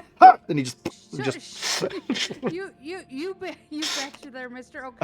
Hey, before you want me to run out and get you like some hairs, and You've got a busy day, darling. Get body out of it. Oh, but I I want to thank y'all for your hospitality. I and said, you taking come back care here of when us." you're getting famous and you'll tell us all about your stories. Such aggressive love. Okay. Well, thank you, sir. I'll take these biscuits. Look delicious. They're biscuits! Like, he looks at you with dead, like, almost like you've insulted him. Oh, they're not biscuits? Those, darling, are buns. Well, your buns are the biggest, most shiniest, beautifulest. They smell You need to delicious. escape your auntie. Huh? What? He's like he puts both his hands on your shoulders, almost like worried for you as he looks you in the eyes. Escape her. Her dirty mind has got you. You have to escape. Oh, Octavia! Oh, she gets as Panda as Octavia wakes up and comes in the room. Hey, get here, lass. Hey. And he just Real pushes quick you. question. Yeah. Okay. Yeah. What is Mr. Oak's name? Mr. Oak. Mr. Oak Yeah, is Andrew. Andrew. Yeah, it's Andrew Oak. Andrew, with all your yelling, you woke me up. Come on, it's too early for this shit. Ah, you handsome man. You treat my niece with some respect. Don't talk to her like that. I'm just saying, right? Someone's got to look out for her. I'm trying. I don't understand. I just said that your buns are beautiful and they smell delicious. He just gives He's you. got the most delicious buns in the world. You don't talk What? about them. I need you to get out of my kitchen. Oh, you love me in your kitchen. You know it. he just takes a deep breath and just points to the big sturdy door. Okay. Tromp out with the buns. As you both make your way into the tavern, you can see everybody seeming settled around the table. You've got your big old, like, each of you is basically handed what seems to be like a porridge mix on one side and like some sort of meat substance, which must be the leftover stew on the right. Yet again, like each one of your tankards contains what either some sort of meaty like substance, which is kind of sweet, or like a milky kind of goat's. You're not quite sure. But it's not bad. It's not bad. It's nutritious, as Mrs. Oak says. Get used to it. You just gotta plug your nose. And then I dropped an entire barrel right in the ocean. And then this other time, we went from coral to Burktun, and then we saw this giant sea creature, and it was really scary. But luckily, nothing happened, really. But we saw it. Yeah. That does sound interesting. That was a monster. Maybe we could go there, Purin, after we've been to Gilderoy's place. I think that's right for you. Maybe we can find that barrel I dropped. You think it's still there? That could be cool. Of course we could go if you would have me. I would be delighted to travel with Yeah. you for a while. It's gonna cost some money though. It's gonna take a while. Also, Sure. but I have a goat, and then it doesn't walk that fast, and also because it's carrying a cart, and we have some stuff. And I should go check. I'll be right back. I'm gonna go check on Josie and the cart. Solid 10 DND just get a followed. word in, and he lifts his finger to answer, and Morgan just walks leaves. past him, and he's like, okay. You will have noticed at this point, Period, that Mogren seems to have a brain that is one-tracked, which I guess is a benefit for you because he doesn't seem that like not racist. I guess he doesn't seem to know. He doesn't seem to care that you're a tiefling. I suppose that's a plus. Yeah. And I'll go do just that. I'll go check on the goat. Okay, we'll do. And the cart. As you go and open the door, I will say this. As you open the door, Mogren, you hear what seems to be like a really loud argument outside. And as the door opens, there you go. I will let you. There you go. The scene is complete. I swear to God, Grob, you're doing it on purpose. You got rolled over into my bed again. It's impressive. Look, it's not my fault. My legs are just fucking longer than yours, so I needed your bed too. I needed 3 beds. My bed's on the other side of the room. Yeah, well, that side was warmer than my side, so I fucking laid there too. Now, didn't I? You keep saying it's your stupid sleepwalking nonsense. I'm not believing you 1 second. I had a cousin once that walked into sleep, and then one time he went into the blacksmithy, and he accidentally tripped over an anvil. No, I never tripped over anvils. I always just end up in Ernie's bed, because his bed is usually softer than mine, and I just don't need him to find it. I mean, I rolled over and I ended up there. Excuse me, sir. Sounds very likely. Yeah. Hello. Is this the Old Oak Tavern? Yeah. You see this man with very Are you here to meet Darth? very, very like puffy cheeks. His face very white.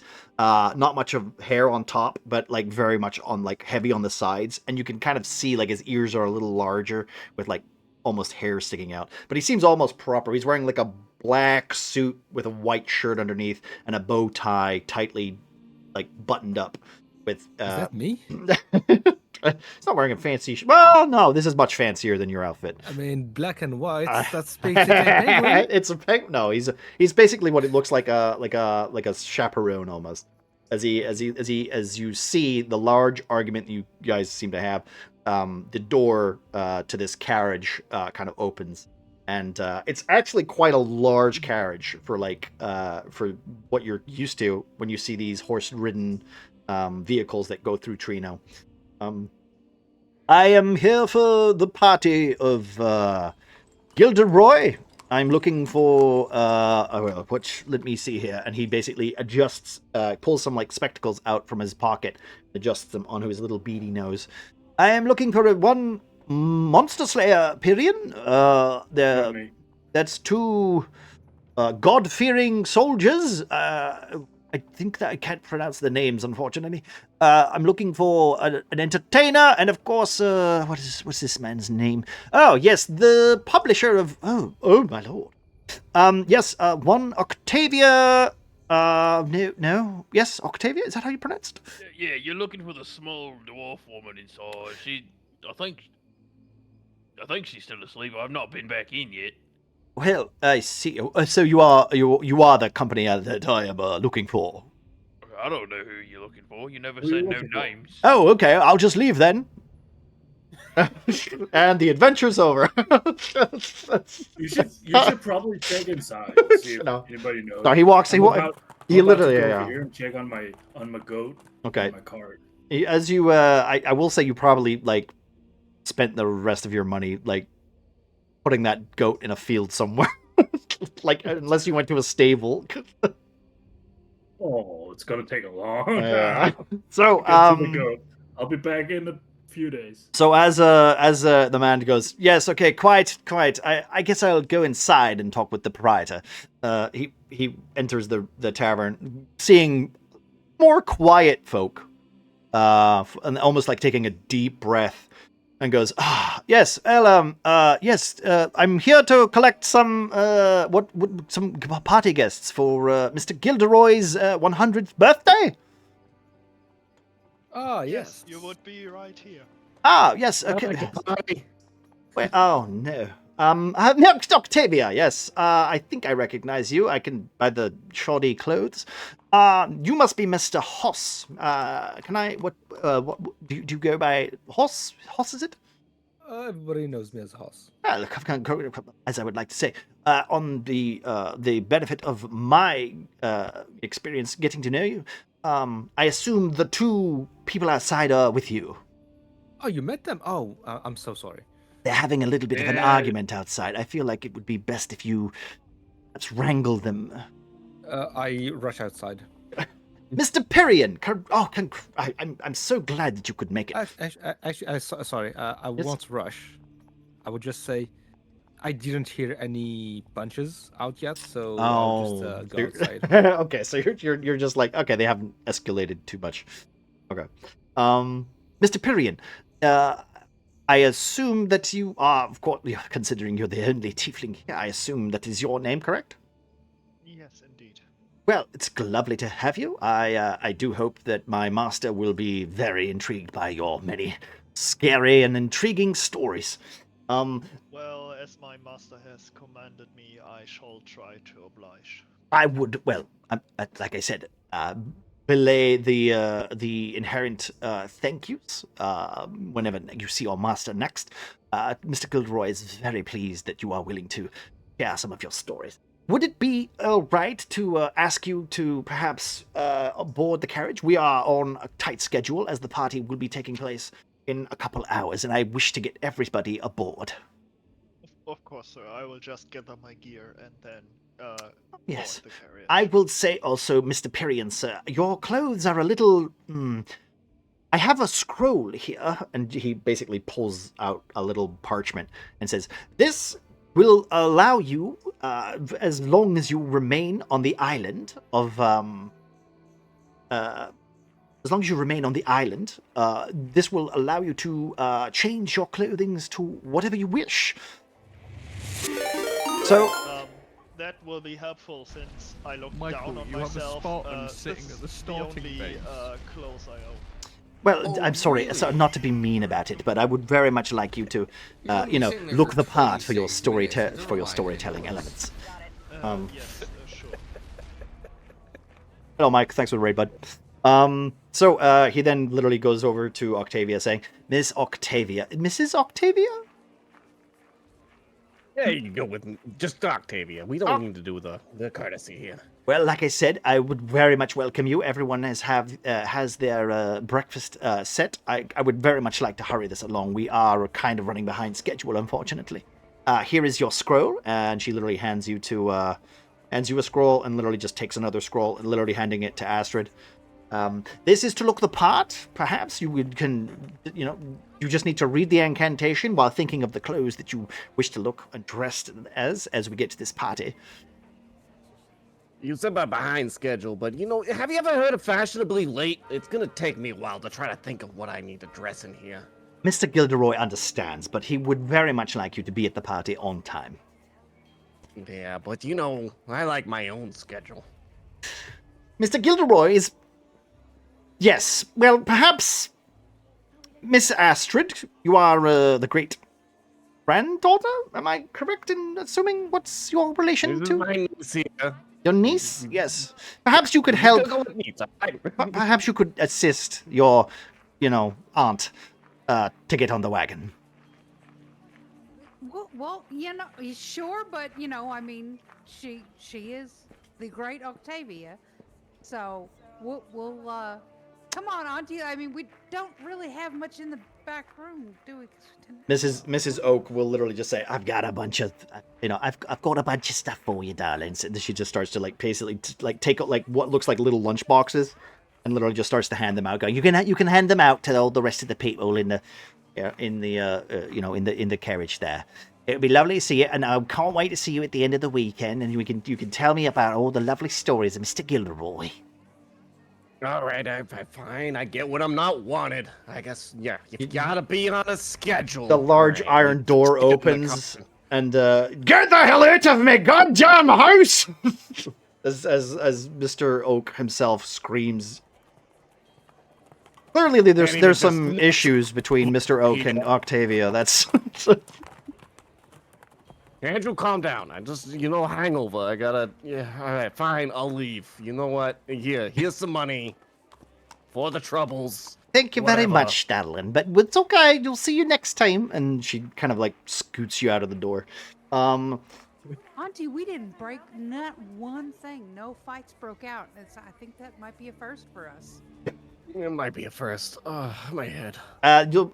Basically, everybody outside the carriage has two, what looks like a rider on top, and of course Mr. Garth himself, who literally is coming outside, kind of looking at everybody, going, "I think we might be missing a few. Where are the Mr.?" And this is, I guess, where Muffin. Would you like to Godwin literally comes out of his hole? I kind of wanted to do no. I assume Godwin will notice the carriage. So okay. He'll probably beeline inside the tavern real quick in his civilian clothing. Okay. The cuts on his face are still visible. He's been shaving. Okay. All right. Okay. So he just dashes with holding something in his hand to the Mrs. Oak. Just putting it on the counter, pulling the basket he got from from. I assume we've been located into some sort of stables, right? Not really. Yeah, but Not really a proper room. Your room is a little kind of makeshift, kind of. Yeah, so we just a quick basket. It just puts all the coins you have, which are roughly 15 silver, just on the top. It just puts the basket in front and said, how many bread rolls I can put here on this for this? Oh, I could get you 1, 2, 3. That would be. I think I could get you 12, darling. That's okay, thank you. There is I can put some of the stale ones out too if you'd like. Like, this is way too much for the amount that you would usually give for bread rolls, my friend. My mom always said that I'm not supposed to go to a party without bringing a gift. Well, okay. You know what? I bet Mr. Gilderoy would love that enthusiasm. Thank you. Well, you have a lovely time, darling. Thank you, ma'am. And Godwin just runs out to the carriage. Okay. All right. So as you run into the carriage, Mr. Garth seems to be sitting there. He literally then hands you a scroll, and as you come inside, Mr. Godwin, is it? Yes, sir. Well, I know a man of the cloth, such as yourself, would know the merits of dressing to literally go to such parties. This scroll will inherit you some lovely clothes, as magical and fantastic as you wish for the party, as long as you remain on the island. Can I use it immediately? You can use it. It's literally that's what it's for. It by the way, I will say this it literally only affects the island. As soon as you leave, it disappears. It has no other effect. You won't be able to sell it. It's just letting you guys know. Godwin looks the same. Oh yeah, I can see just the grass stains are gone. They're just grass stains again. Oh, there's grass. Okay. It's just his clothes are now clean. Yeah, it's the same. But it's the same. All right. The same thought. Yeah. Just add a tie. He's got a bow in his hair, in his beard. All right. Okay. Right. As I think that's like literally like the scroll like. Garth looks at Grom and looks at the scroll, going, "I don't think that's going to work." But here, Give me the scroll and I'll show you what. Here you go, Give me that. Mr. Grom. Grom is going to take the. Grom is going to take the scroll, use it as they were instructed, and is going to be barefoot, wearing black slacks, a nice white vest suit, red tie, and a nice fancy undershirt. Okay. So actually, Grom's looking pretty fancy. Yeah. Okay. Grom More is funny looking would be Morgan reads the scroll and looks even more sunburned than Yeah, before. he's literally just wearing sunglasses. Fucking Hawaiian shirt. Yeah. And one of these flower necklace. Yeah. So what we'll do, right? Just we'll just say that like everybody gets a scroll, and we can describe what you want to make yourself look like as you climb on board to because this is going to be during the trip. You guys are going to climb inside. Grom, you have to sit on the outside. Unfortunately, you're too big. You can't fit in the carriage. So you're sitting with the driver, who's just giving you a really like nervous smile. All right, so we'll go from Astrid, and we'll go along. Grom, you know what you look like. So Astrid, what is Astrid wanting to wear at this magical party? I hesitantly open this scroll and this thing better not put me in a dress. I hate dresses. I hate them. And you think too much about being. Read it, I'm in a fucking dress.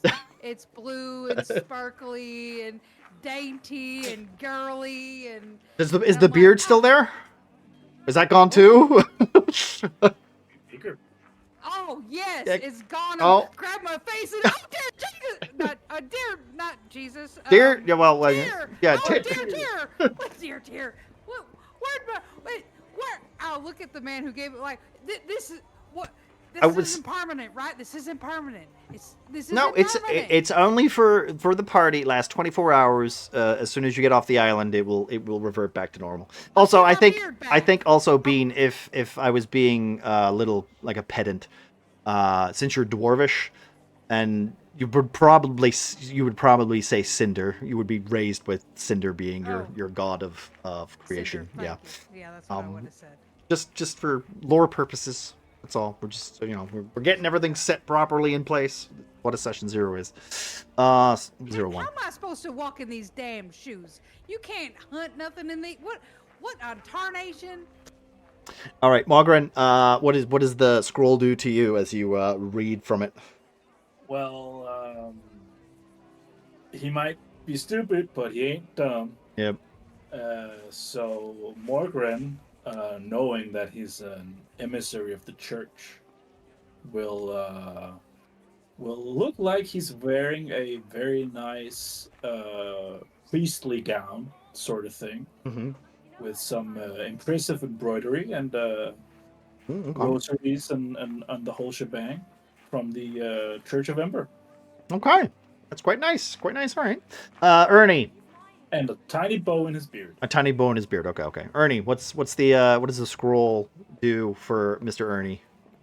Yeah, so seeing the rest of the people, getting fancier, and obviously thinking, I've got to show Grom and show fancy. Then Grom coming out in the suit and that, he's like, shit.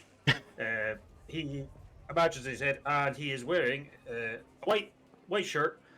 But the sleeves are ripped off to show the guns. He has a bow tie, and he's wearing black smart suit trousers. Again, they're sort of ripped just above the knee. At which point, when he sees if there's glass on that, he's like, "Oh, hello, sexy man," and he just starts flexing in the windows. In his windows, okay. Does Ernie have any tattoos? Ernie does not have tattoos. Okay, good. But what's the difference is his mustache is now well trimmed. It would be trimmed. Oh, okay. So he's okay. Curled up. Yeah, right. He's got some facial hair trimmed up too as well. Okay. Perian, what's the modest monster hunter making himself look like as he reads aloud this spell? Well, he has only seen fancy people from afar, and they were probably dressed quite gaudy, because he probably was only allowed to be there at some kind of social event or something, and so it's some kind of robe-like thingy that looks a little bit tacky, but on him it's just completely out of place because he has no fashion sense at all. Okay. Grom, you look like Grom. Godwin is wearing his grass-stained t-shirt and trousers. Octavia. Octavia, seeing Astrid freak out about her beard a bit, is just gonna kind of put her hand on her shoulder and just be like, "Don't worry, dear, you'll get the hang of it eventually.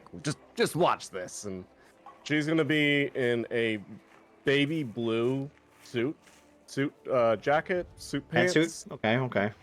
Black shoes, and then she's just got a very fucking puffy blouse under it. Think pirate blouse, Captain Hook, kind of, just flying out all over the place. Her hair's done a little bit nicer. It's not so she did a braid 6 weeks ago. It's now she's done a braid overnight, and so everything's kind of caught up. And as she kind of just transforms, her little bird flies out and just kind of takes off and lands on her shoulder. Okay, you see the little you see a little. Fair, you gotta wear pants.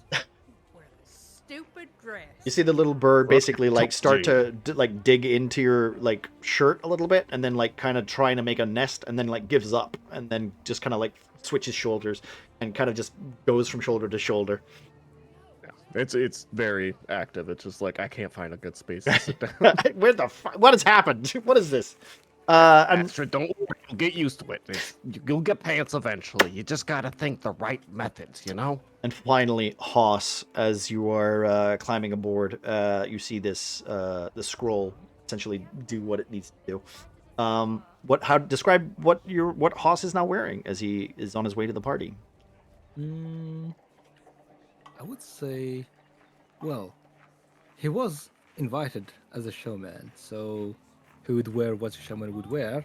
So that would be a red blouse, I guess. Okay, some more vibrant colors. Got it. Yeah, and white shirts, and a top hat, black top hat. Oh, black top hat. Okay, very showy. Okay. Can I have a cape? I mean, I could have a cape. It will literally. The scroll itself supplies you with whatever illusion / image that you want. So it's all right with a fancy cane, I guess. You're living out you're living out like a little bit of a fantasy with your your costume design. A taste with what it is to be at the top. So all of you, yeah, okay. Sorry, no, go continue. Sorry, I didn't mean to interrupt you. I was done. Okay, well, as you're all sitting down around in this carriage, like each of you looking over at the other one, more fancier than the next.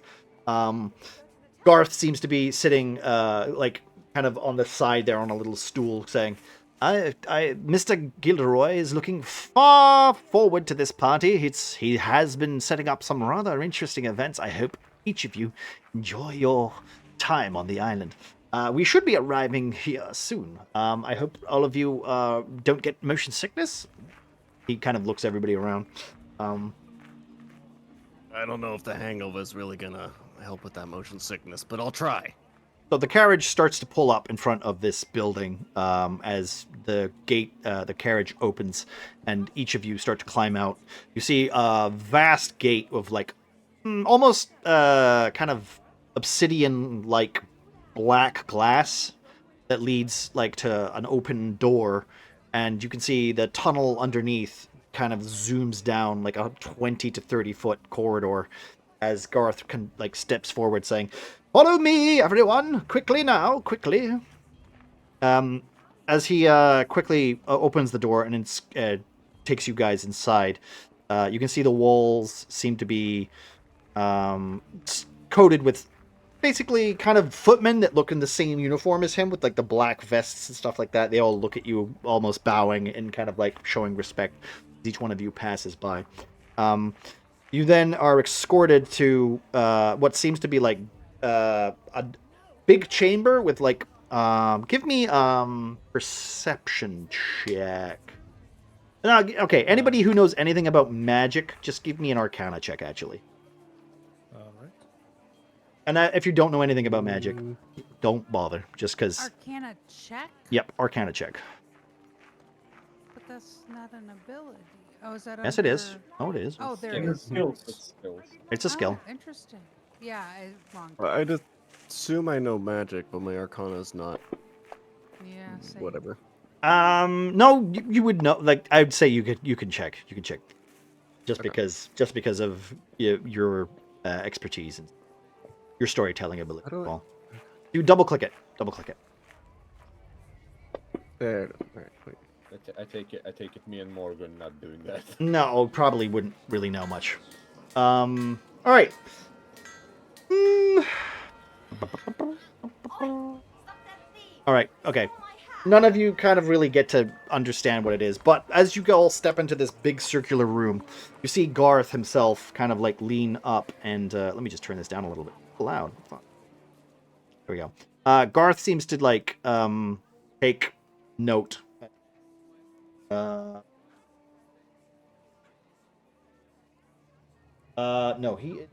he's always been a fighter. He's just playing a different kind of fighter. Right. So, what was I saying? Shit. All right. Oh, so you're all in a room. It's basically kind of like a grand circular room. And you see Garth basically moving to the center of the room, and he says, "If you could all please take your positions." And you notice that there are a couple more guests who are literally been waiting there. You don't know how long. Some of them are smoking like pipes, and some of them are like kind of dressed just as gaudy as you.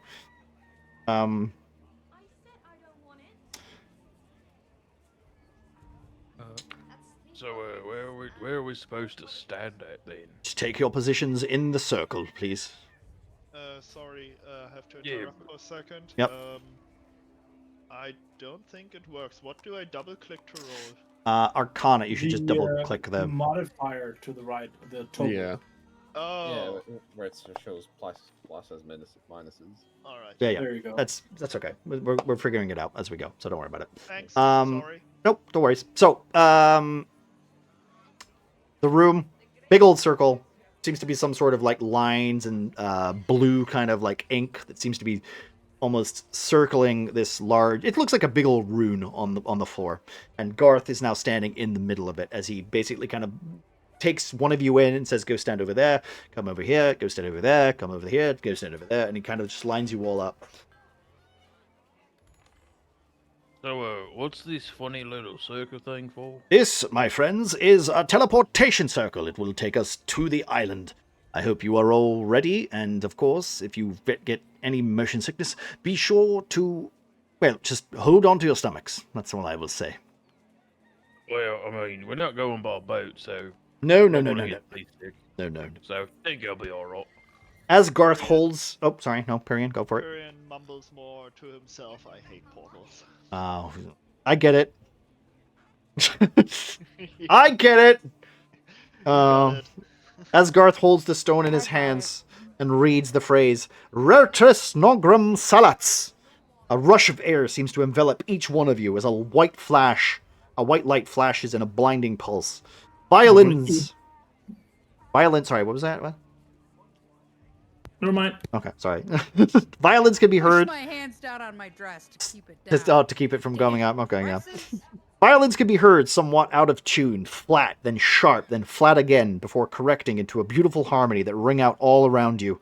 The bright light fades into a myriad of blurred colors and shapes, and as your eyes focus, you see you are no longer in the room, but are instead in a beautiful ballroom with a large crowd of revelers and titans of industry, enjoying hors d'oeuvres and one other's company.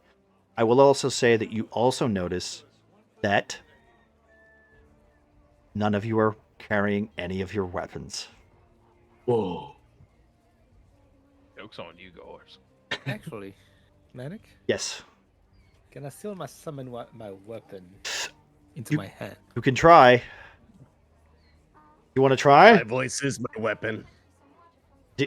As you concentrate... It's a light hammer. No, but as you concentrate on your ability to call it to your hand, it doesn't seem to work.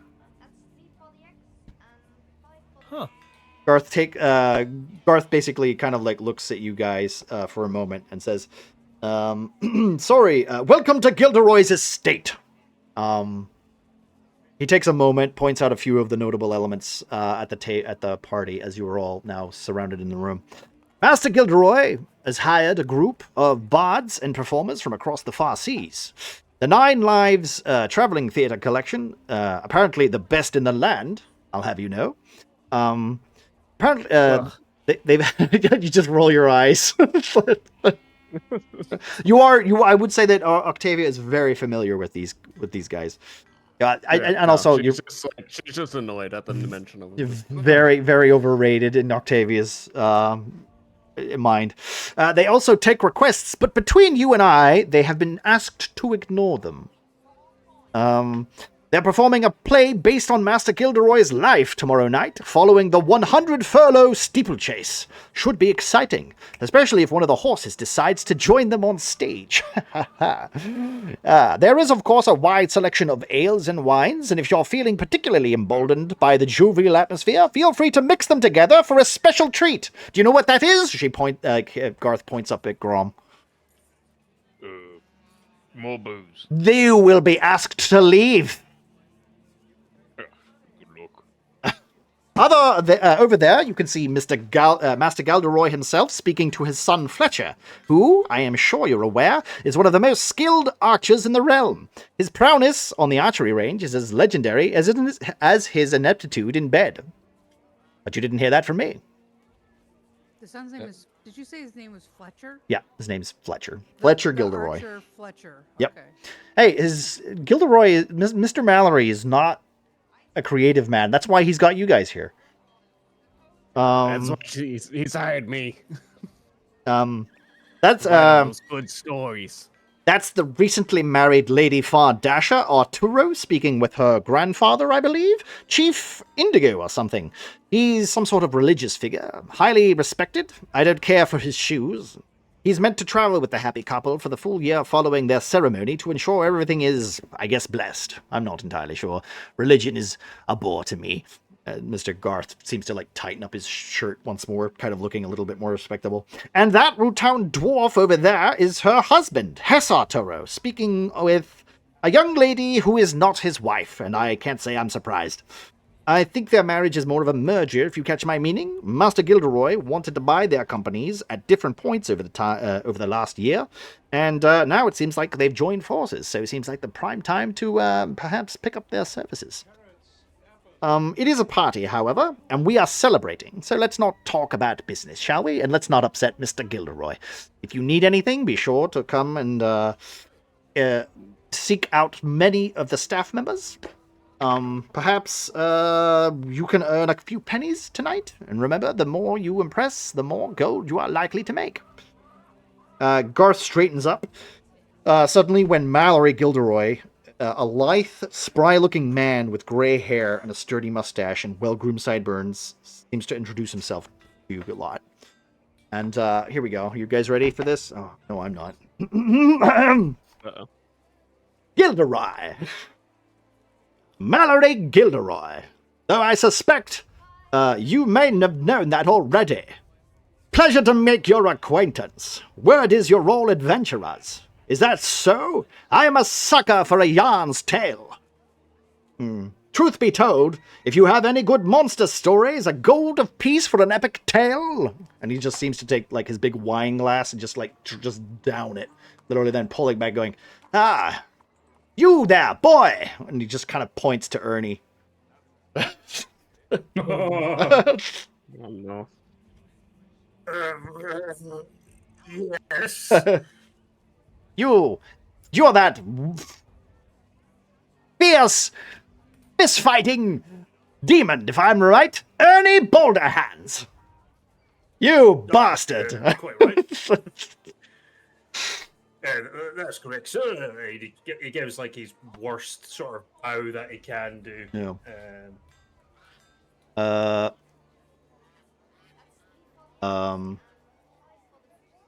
Bring this up. Sorry, need a backdrop for my. Right, okay. There we go. So he goes, Ernie Boulderhands, you bastard, which makes you, and he literally points to Grom. Grom, I don't know your last name. Well, Grom doesn't usually tell people his last name. I see. Which makes this elven bastard Mr. Hoss himself. It's good to finally meet you, my boy. And he just takes her hand and literally just starts, overly, verbosely shaking your hand. He was elven, right? Yes, he's an elf, yeah. I try to match his strength. Okay. He tries to... Yeah. He doesn't seem to be, trying to, show you up. He's just very enthusiastic with his shake. I hope you have heard good of me. You and these two... Well, I want to see masterpieces. I wish I could have each one of these men marbled and put in my hole. I'm just going to lean over to Grom and say, did he say he wants us to masturbate? I thought he said something about bowling? Marble? Oh. Something with a rock. I don't know. I hope it's not what you thought. So, Mr. Hoss, it's lovely to meet you. Indeed, it is. Well, the pleasure is mine. I would like to say, not to be very verbose in my attempts to tell you how to do your job, but if you could get yourselves a drink, enjoy yourselves. I would love to hear the story of how you two met this amazing man. Well, he just told us to get a drink, so... And Ernie, you want both to go get some drinks? You both just disappear into the crowd. Booze, I was desperate to go. Yes. Can I do a perception check? Perception check? Yeah, go for it. Go for a perception check. What are you looking for specifically? Them? Oh, just for them to piss off? Okay, yeah, go for it. Yeah. All right. Grom is literally gonna like go to the nearest like place where he sees a bunch of drinks. Oh God. Yeah. Okay. Grom is really easy to spot, so I'll give you advantage. Go on. Try again. Yeah. I mean, you can see his head. You think it could be a piece of furniture. You're not sure. Yeah. Ernie's gone. Ernie's gone. No, you can't see Ernie at all. That's like a 25 DC in this crowd. All right. I also have the trait naturally stealthy, so I'm hidden by anything that's a size larger than exactly. So he's just gone. Like, there's just no chance of seeing him. Well, I still address to Mallory. Well, I hope we meet your expectations. If you would like to take one of the back rooms for some, perhaps, meetings of, your grand entertainment, feel free to take any one of those spare rooms. They're marked with the lavender curtains. You can see this hallway. Like, I'll just kind of give you a brief example. There's like tables that are filled with some that are semi-empty. Some of them are like just like have a bunch of just random people in it. There's the people that were mentioned before, like the characters that are essentially kind of more important than others. But this whole hallway is filled with people smoking, drinking. You can see like every so often like the crowd will go quiet and then some bard will climb up onto a table and start like riffing off one of his poems, like just any type of entertainment. Sometimes like someone will be like, all right, it's quiet long enough, okay, we're gonna start our scene, we're gonna start our thing. This is literally just a big old buffet for everybody. The back room, there's a couple of back rooms that if you wanted to have like a quiet session to like maybe figure out what you want to do or not, that's there for you as well. Perfect. As like he then like literally just goes, fantastic, and then he just turns around and goes, my God, man, what's wrong with your face? As he looks at Margaret. What? You look so shocked. I've never seen a room this big before, man. You should see the sunroof. It's fantastic in the morning. There's the sunroof? Yes, my friend. I would tell you right now that you should probably maybe stay indoors, but I feel like you're going to tell me to go fuck myself. Why? Well, maybe not. I have you wrong. Good man. He just reaches down and starts to take your hand. And you... I am Morgren. Oh, Morgren, it's good to meet you. Are you one of the church folk? I am. I see, and this must be your... He kind of, like, stands up a little straighter, like, I am. Oh, well, it's good to finally meet a man of the cloth. We don't have too many around here. And I assume this is your compatriot. It is. The stable boys are usually in the back. Okay. Yes. No, sir. I'm Godwin Wolfsbane, sir. I'm with the Order of Kellum.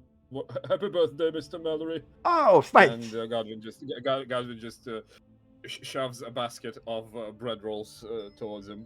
My God, common bread rolls. Fantastic.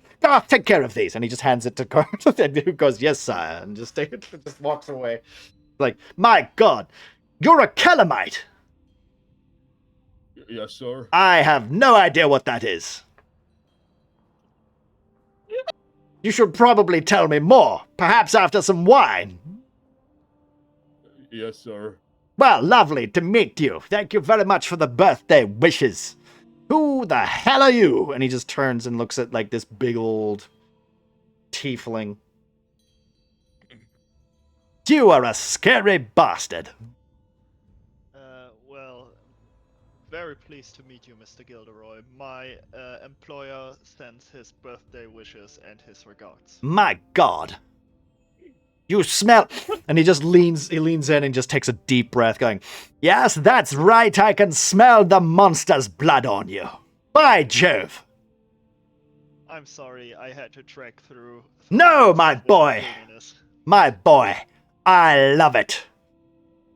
You and I were going to have some chats, and you're going to tell me more about the monsters that you've killed. I swear, for every tale you tell me, I will pay you in gold. Tyrion is currently switching rapidly between terrified, intimidated, and weirded out. You can tell like this man is very boisterous for the main part. Just because it's his party, he's enjoying his little birthday shindig. As then he turns around and goes, "Good, good, good," and kind of just like looks through you, right? He just like looks through you. The minute he stops talking to you, he looks through you, right? Like you're used to that almost. As he turns to like Astrid and goes, "My God, you're gorgeous, darling."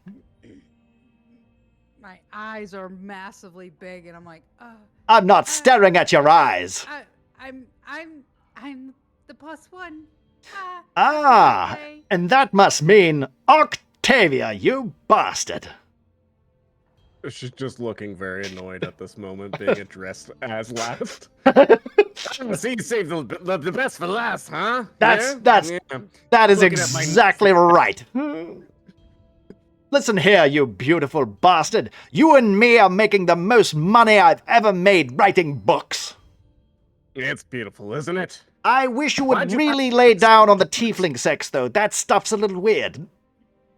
What do you mean? All the kids are into that now. That's the problem, I think.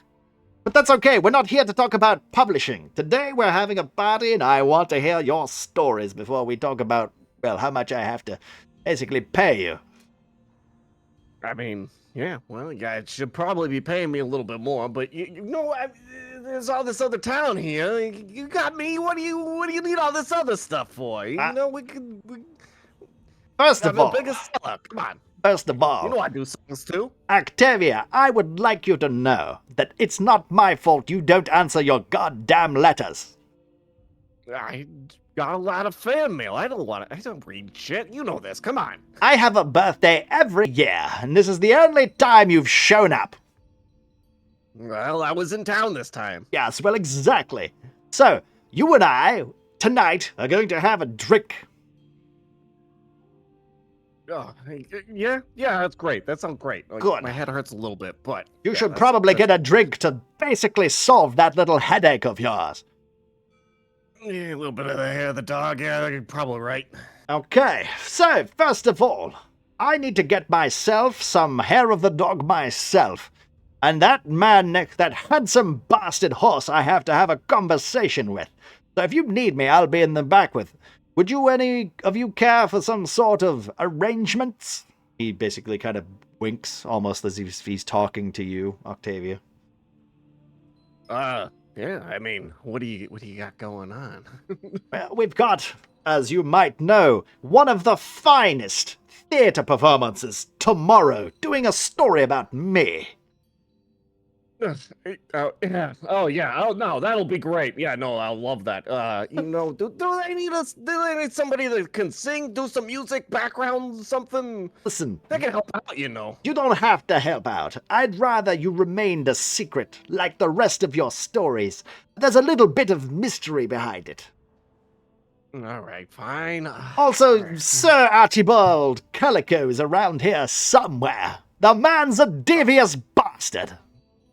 Oh, Archibald's here. Oh, God. Don't worry. I am. He's literally the man. Of course he's here. He's the lead troupe of the goddamn 9 Lives theater practice.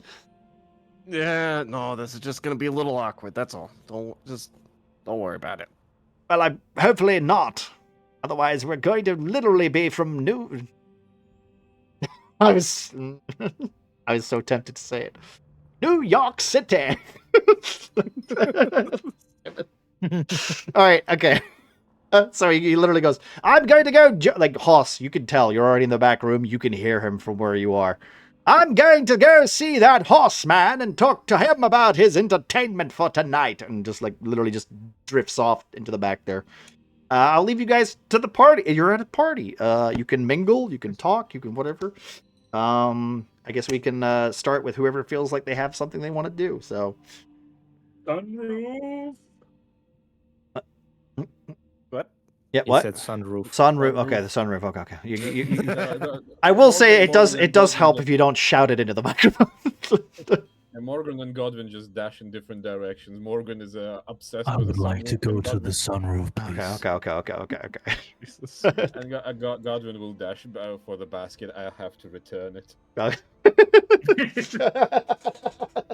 Looking around also, Octavia's just gonna like grab Astrid by the arm and just be like, let's go check out this entertainment. Make sure they're prepared, you know?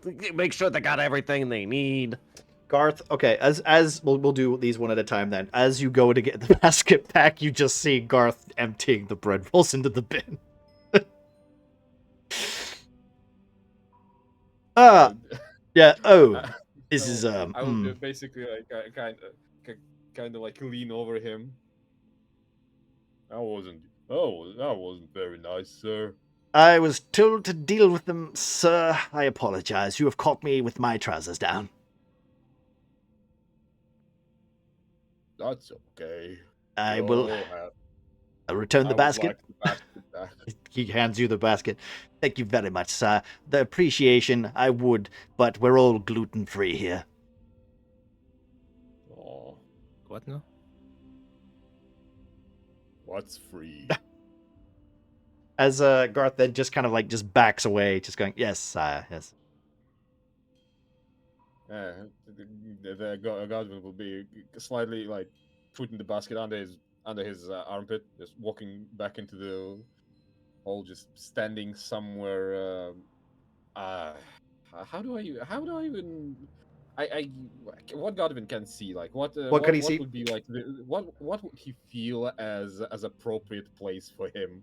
Well, there are a bunch of, like I said, there are a bunch of tables that are free. Some of them are empty. Some of there's like entertainment. There's literally just like poet corners. There's a room that's got a cloud of like ashy smoke surrounding it.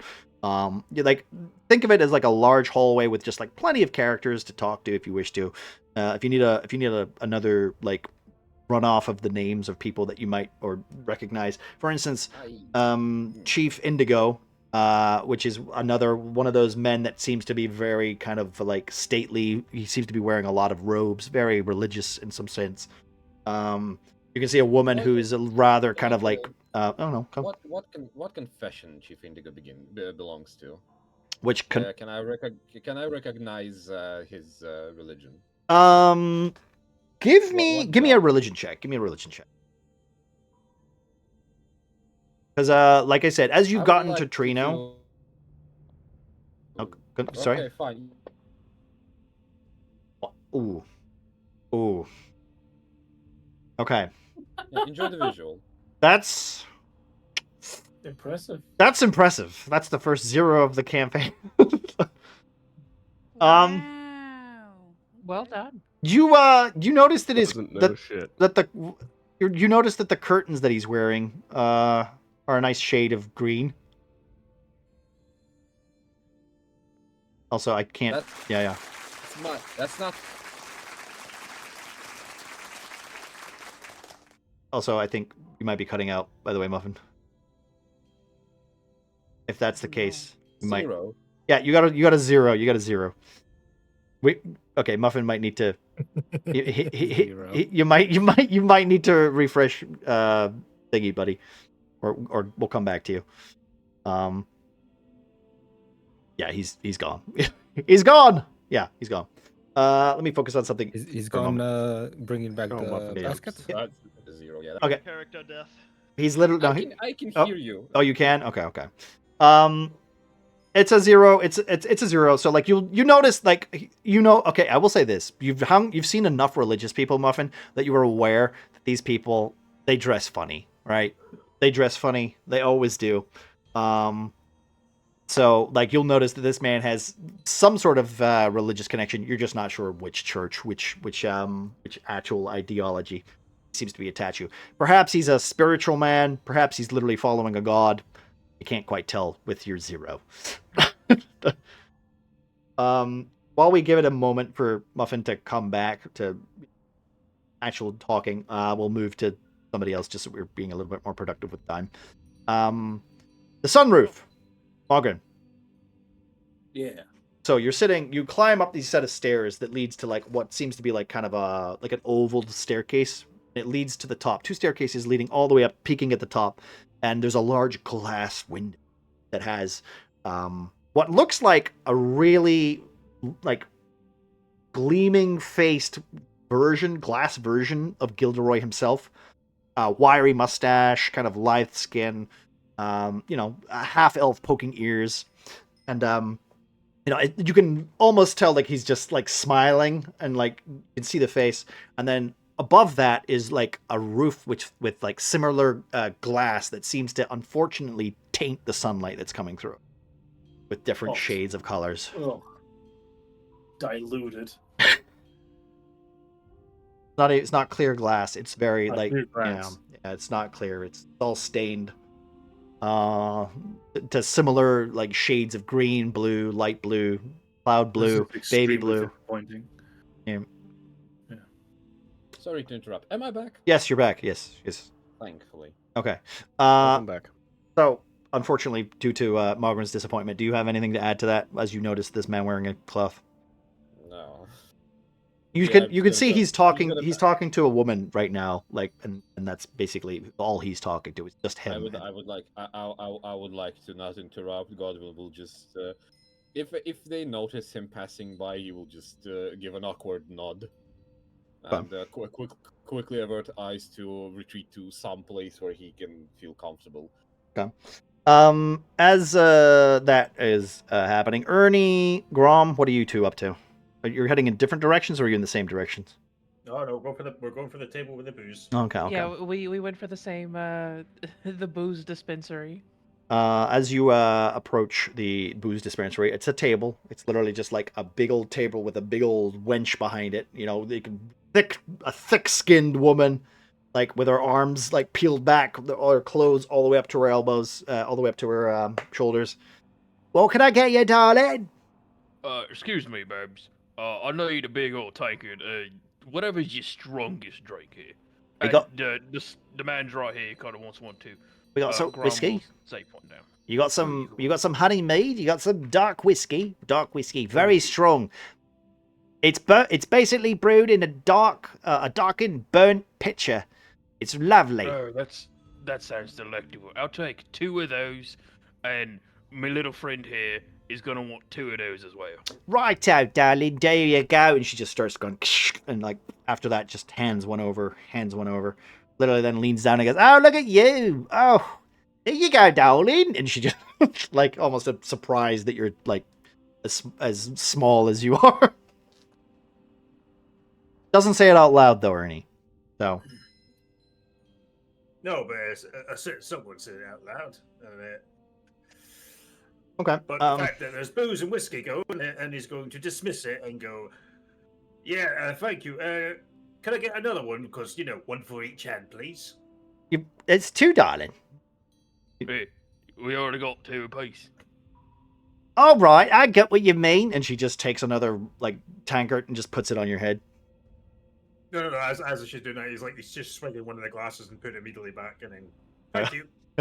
Okay, right. Period. What's the timid monster hunter doing as everybody seems to? I was on quite some parties, and so I know what to expect, and I really don't want to talk to high society people because I don't fit in at all. So, and I'm really hungry because I haven't eaten much. And you still have the little pack lunch that you were handed. So.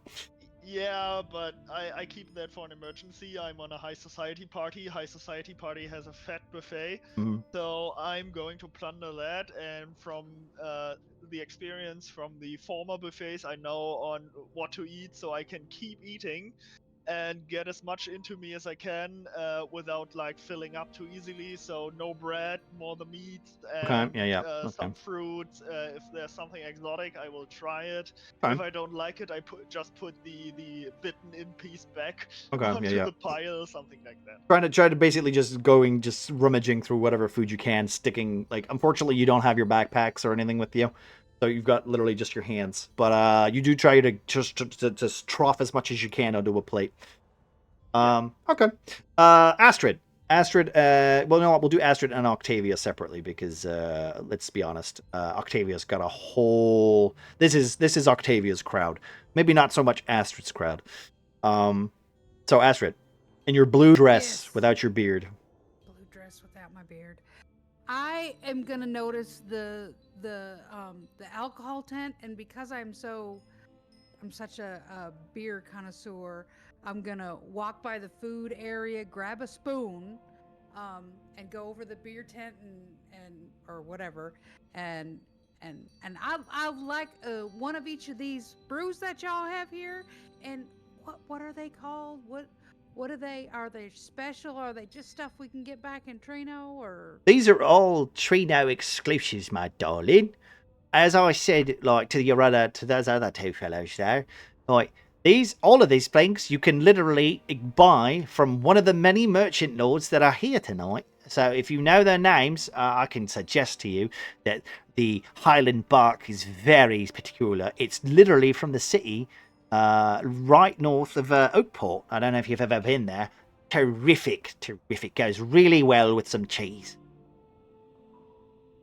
sure, just give me like a half a glass of each one of these. I would love to have myself a flight, if you will. She literally just starts like piling them up, putting them on this big old like table. Not a table, like a like a glass tray. Not a glass tray, not a tray made of glass, a tray for glasses. Right. Yes. And I'm just gonna hobble away, find a table. Table. Okay. Is Grum and are they already Grum and Ernie? Are they sitting down or? I think we were kind of like hanging out around that area still, just kind of lingering. So I guess you would just make your way to a table. There's a table over here. Come on, let's go have a sit. Oh wait, the booze is over here. You can sit down, darlings, the big old lady says behind you. I'll bring you some more. You just raise your hand. Get your big old green fella to raise his hand and I'll come and bring you a new drink. She literally like pops you like on the nose, Ernie. I just rub my nose and go, why can't I raise my hand? Well, just you're short. It's because you're short. I'm so sorry. It's a good thing we're in high society, Grom, because I'd deck you one. Alright, I'd still fucking win. Well, that's lovely and all, chaps, but could you please maybe make it away from the tables here? We got a load of like drinks and stuff. Don't you worry, Bubs. This here table's a good table. We're gonna go fight in that corner if we start fighting. Okay, good. Come on, boys. Let's go sit down. I have some beers to research and taste here. So, where'd your sideburns go? Didn't you have those earlier? They say they're still there. I'm a little nervous about that. Yeah, I'm not seeing nothing there. You got a pretty cleanly shaven face there. Not like wrong. Look at me. If I touch it though, here, give me your hand. If you touch it, you can still feel it. It's like it's there, but it's not there. And I'll just grab your hand. And, see, I still got a beard. You can literally feel it. It's like Grom's just gonna like place his massive hand on like that just encompasses the entire like side of Astrid's face. Just it is still there. Also, Astrid, all you can smell is metal. Metal? That's all you can smell. What do you mean? Just sweaty metal. From Grom's hand. From Grom's hand. That's all you can smell. I'll get a cloth to kind of like try to daintily wipe my face, but like actually like scrub my face, not to offend him. What's wrong with my hand? Nothing's wrong with your hand. Your hand is glorious. Yeah, I'm sure you say something like that now. You kind of wiping your face off, so what the fuck's wrong with my hand? Your hand stinks, Grom. Oh. Maybe I should wash that. No. And then I'll just take a spoon and I'll dip it in one of the beers and kind of smell it and go, you can. There's orange. There's orange in the weights, and this is glorious. Starts getting notebooks out. Hold it around and like. Have you dabbed it on the tip of your tongue to try to suss out its citric flavor profile yet? Well, that's coming up next. What are you? Are you a connoisseur, sir? I might be keen on knocking back my brews. I do like a very. I like to sample new ones every time I find new breweries, and I even try brewing back home a little bit. I got some kegs down in my basement, but I've been letting them sit for a couple days now. It's a new batch. Hickory kegs, oak kegs. What do you use to? Well, I got my hands on some nice cherry wood last year after doing a little job for someone. Don't remember where. I might have stolen it. I can't quite remember where I got the barrel. But I got a nice cherry wood barrel in my basement that's got some something brewing in it. Wow, I do declare, that's wonderful. As you guys consider, as you guys continue your conversation, though, we're testing all the beers. You're testing all the beers. You're basically finding your nice. Out on beer. Yeah, you're basically kind of just enjoying yourself at the party. Yeah, Grom is going to join in on this beer tasting. Okay. So you just seem to get like invested in your own little thing. Okay, Ernie, yeah. Yeah, Ernie's just like listening in, but it was also a bit impressed. Like, Grom, this is a bit few more words than you usually speak. Well, you never talked to me about booze like this, so I figured I'd get to, enjoy myself a bit more than we usually get to, because all we usually do is brawl and drink. I don't get to talk about drinking after I brawl, because usually one of us is asleep. As you guys continue your conversation, we'll cut to Octavia and Haas, I guess, who are kind of finding their way back to the one of the velvet rooms that are that Mr. Gilderoy himself is planning to go and have a chat with. This, yes.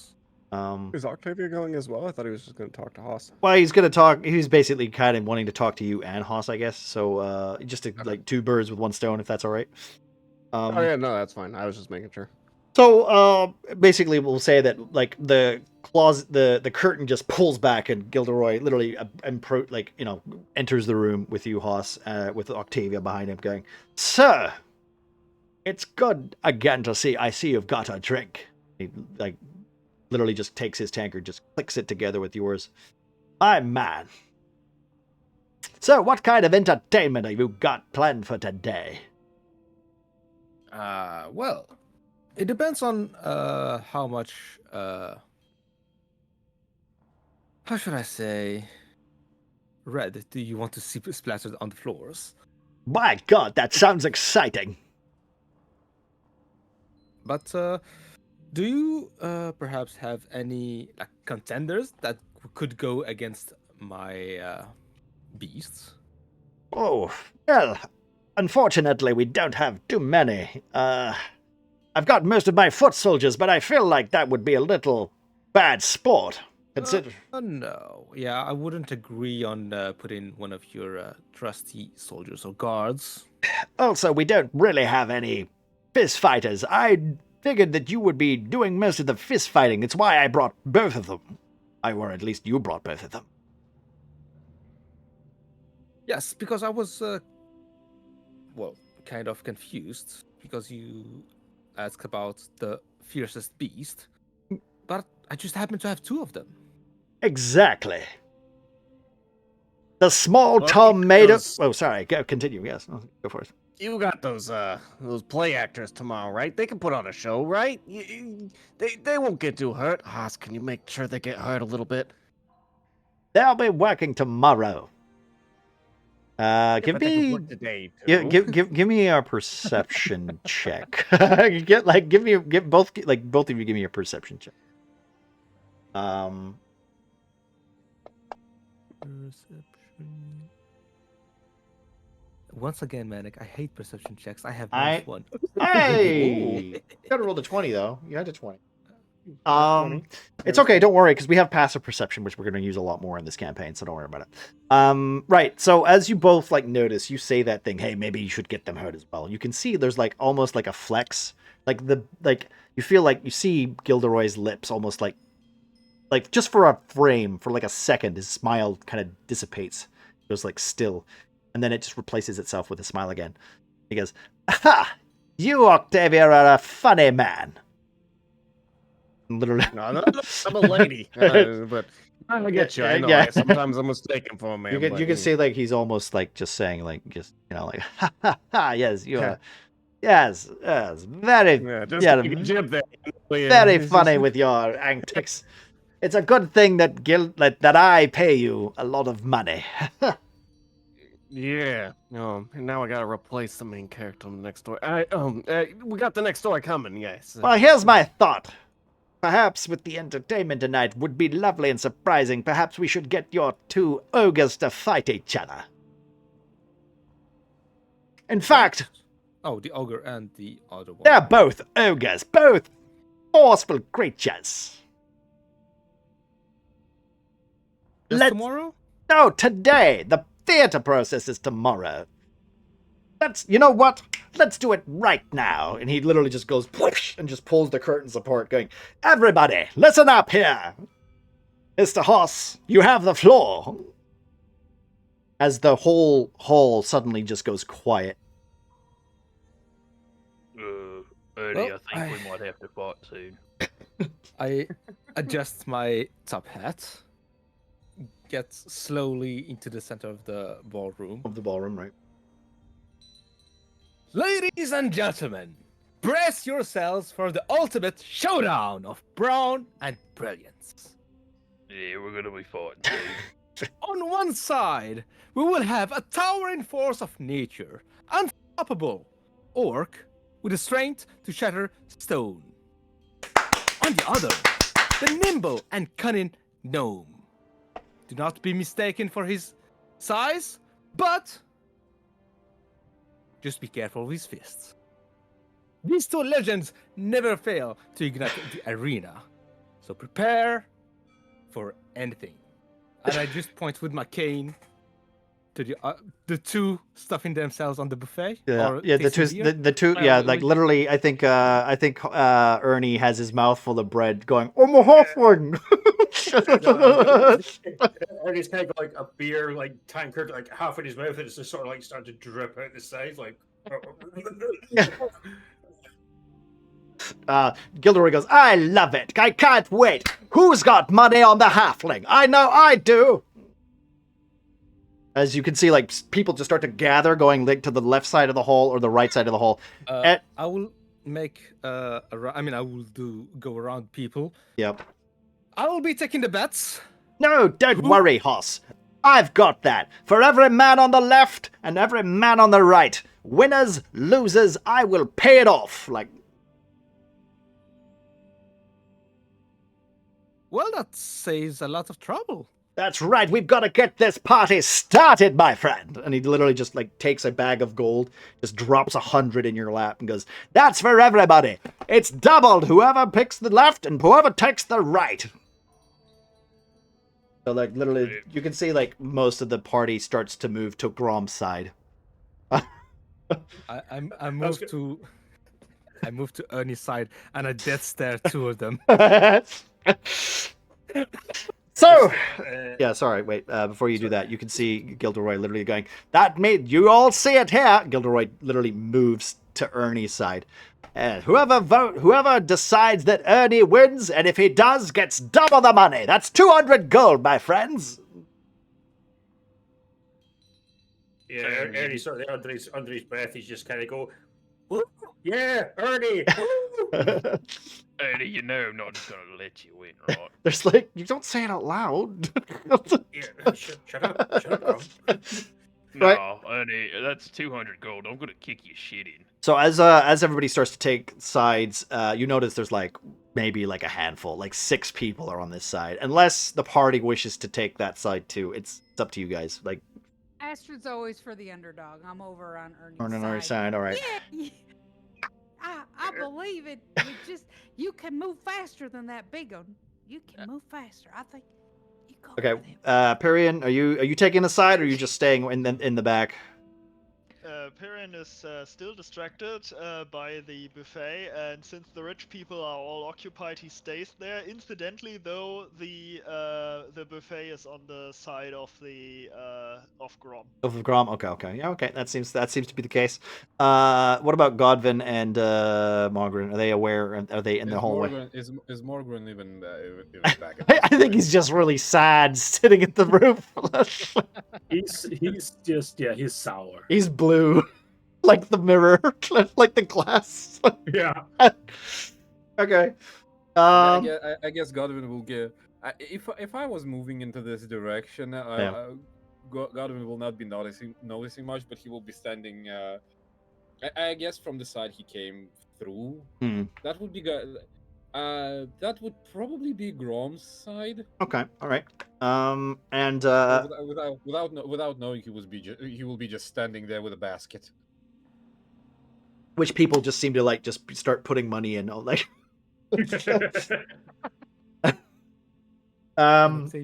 Yeah, and then Octavia and Haas, I assume you're voting. Well, that doesn't really matter who you for, but just for shits and giggles.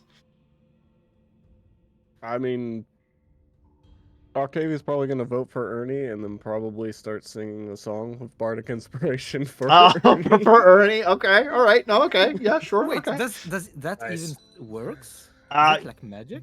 It's technically bardic inspiration could be seen as magic, but not in this kind of it's not an active spell. It's more like, and let's just take inspiration as, in a sense, unless it's an actual spell, which it's not, it's an ability, right?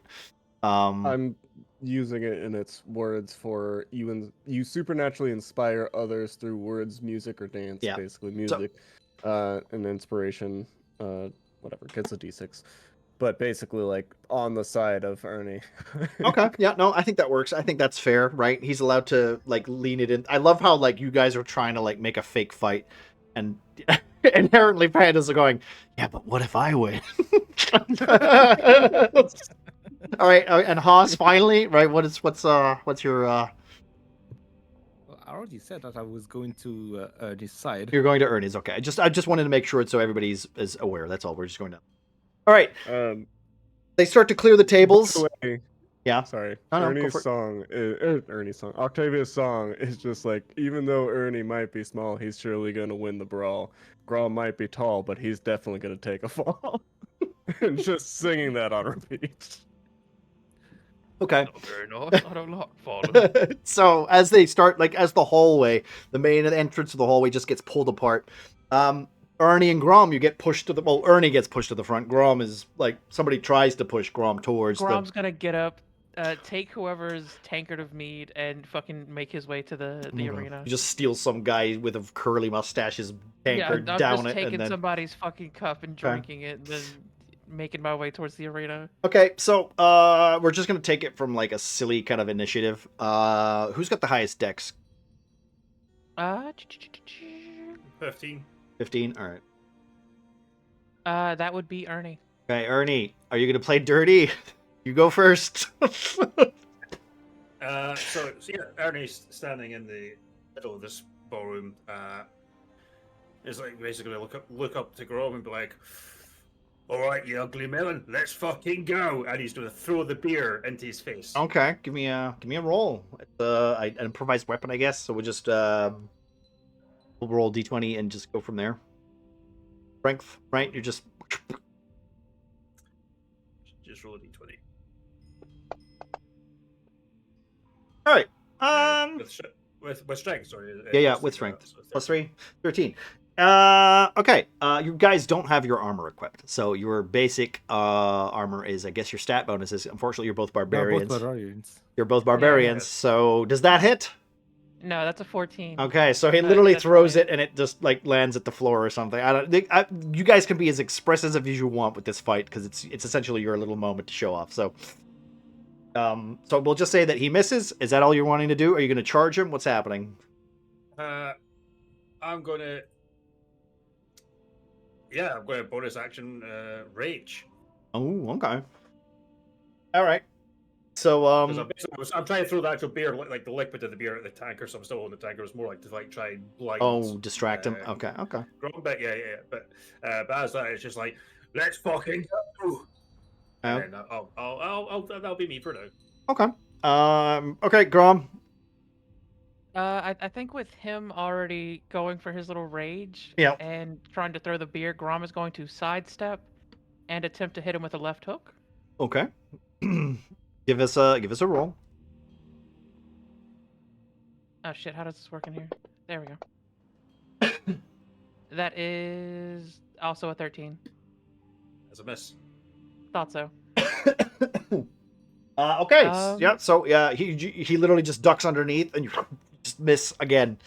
And Grom is going to Reckless attack. Oh, okay. Which I don't remember how reckless attack works. So you can you link it, or is we? Reckless. You basically, when you do your first attack, you gain like advantage on the roll. Okay. Oh, is it that I gain advantage? Basically, advantage, so you get to roll again, and then if I also get advantage on you. Yeah, I think you get advantage next time. So that is 17. That definitely hits. That's a hit. All right. Okay. How is it we set up his damage? I really should have looked at this earlier. All right, it's okay. It's on your actions tab. It should be there. What your damage is. There we go. I am not raging, so what is it? See this? God damn it! We did everything for Tavern Brawl. That's what it was. Yep. Also, we don't have to roll for damage. We're rolling for, like, you count to the number, and whoever reaches 0 first loses. That's, or if somebody wants to submit, you can.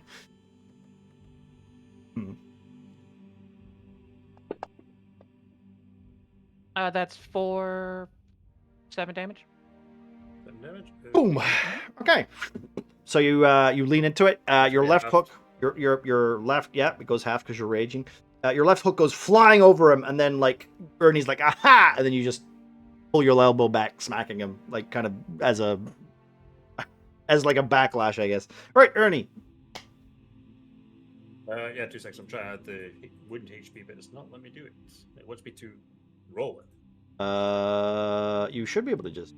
Right, can't you just? That's what I try to do, but it's giving me a blue bar. 2 seconds. I just re-enter it. There we go. Close your sheet down, open up, it works. Okay, cool. So yeah, with that, Ernie is going to charge towards Grom, and just start punching away. Okay, go for it. If you want to be as disruptive as your attacks as possible, remember you are trying to sell this, and the better you are at selling it, also Haas, you can get a turn as well to like kind of charge them up. This is your show. You're trying to make as much money as possible off of these two brute fighters. So we'll say after Ernie's turn, you can have a little bit of a showmanship roll. I would like a performance check from you actually as well, Pengu. Yes, I was about to ask if I could do that. Actually, I wanted to commentate on the commentary. Yeah. No, yeah, go for it. Like I said, it's performance. Where is that? Yeah, that definitely hits. Yeah.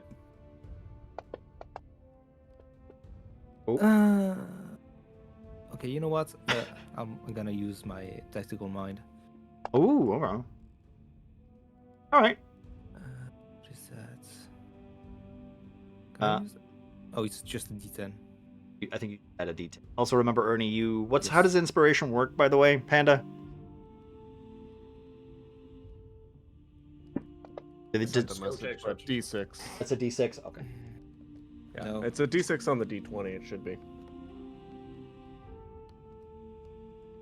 What is that? 6. All right. Okay. I think you're a little distracted, Haas, because like you're like, Jesus Christ, I didn't even give the signal. And like they're almost like they've already like locked in, where they're like, all right, I don't, who's supposed to win again, and usually there's a code for it, but they don't seem to be paying attention to the code. So how much damage was that, Ross? 6 points. 6 points of damage. What happens? Come on, let's not do damage dice. I'm gonna Ernie will run up and effectively try and leap up, jump, and like try and bounce off of Grom's leg or knee to try and give him like a bit extra height and give him an uppercut with his right hand. Okay. You feel your chin like clench shut, Grom, and what is your reaction to that? That's a fucking good one, Ernst. And Grom is also going to rage before swinging again. Assuming that is the end of Ernie's. Yeah. All right. Yeah, that is. Yeah. The end of his turn, not him. Yeah. Well, Hopefully not. You know what? Give me a right now the whole crowd starts to go ooh. You can almost see like some people kind of switching from Groms, like slowly like edging to the other side of the room. Okay. All right, so Grom is going to rage. Oh, okay. And he is going to again swing with Tavern Brawler. Huh? I don't think I meant to hit that twice. Okay, we'll take the top. Oh boy. Okay. That's great. Let's see. That and I don't think that's supposed to be doubled. No, it should be. Yeah. Should it be? Yeah, it's Tavern Brawler. Oh, true. All right. So that is 7 plus. It's 3, dice. Dice is doubled. Mine for crits. And I'm sorry, Ernie. I want that 200. You're also getting hit with the fucking Divine Fury. Oh, so how does this look as Grom literally just feels his chin tighten? So after Grom gets hit in the chin, he's going to attempt to catch Ernie by his legs while he's still midair, and is literally going to fucking slam him into the ground. Okay. All right. Just knocking the wind out of him. Haas, can I get another performance check from you while you see this happening? I mean, as I am trying to like hype Team Ernie, I see him just yeet him to the ground. I don't know. Maybe. Yeah, I'll try to do a performance check. Okay, let's do it. I will say anybody who so sees this and like stops playing her song. Oh wait! Oh, you just a dirty 20. A dirty 20. Okay, yeah. As you literally what do you want to try and boost? Like Ernie support, or are you kind of leaning back into Grom a little bit? What do you want to do? So far, you have a limited amount of people on the left who are literally watching Ernie, and they're literally kind of regretting their decision suddenly. Gilderoy is standing there with his mouth open going, I think I backed the wrong horse. Hell's horses! I hold Mallory's hand. Hold on. He's not out of it yet. These guys are doubters. These guys are going to the other team. They are doubters. Don't believe what you see. This guy may be small, but he has a monster inside him. All right, I see. So you're telling me, right? You know what? Fine. Okay. Yes, I believe you, Mr. Haas. You know how to make them. Come on, Ernie, get up, you bastard! And he's as Ernie, it's your turn. Oh God! Fight like you're big. Ernie, it's time to catch the bird. I'm just Ernie sort of looking up, and he's like, I think she just told me for called me little, and then basically, with like pen to the ground, he's going to try and basically kick at Grom's leg. Okay, all right, go for it. Roll the hit.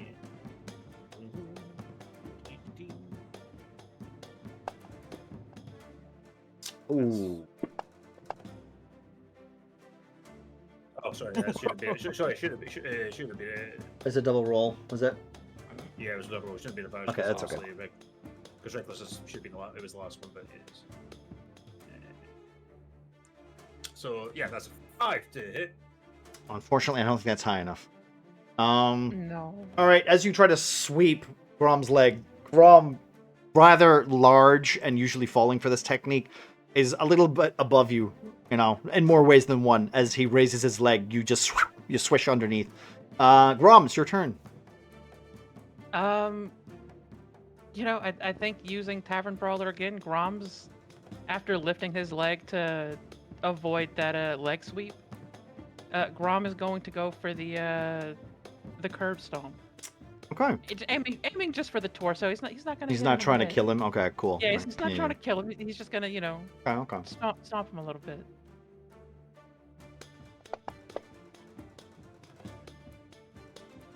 No, 15. Eric. That's a hit. That's a hit. That's 18 plus 10. God damn it! All right. Roll damage. Yeah. That is another 4 damage. Okay. So I think this time I'm not going to use the Divine Fury. Yeah, it's fair enough. You're not using your extra hit. Ernie. Yeah, no, I'm not. As you basically see his foot come down, like you blink almost a little shocked, and then suddenly, right? And you see like a darkness almost. Give me one more last performance check, Haas.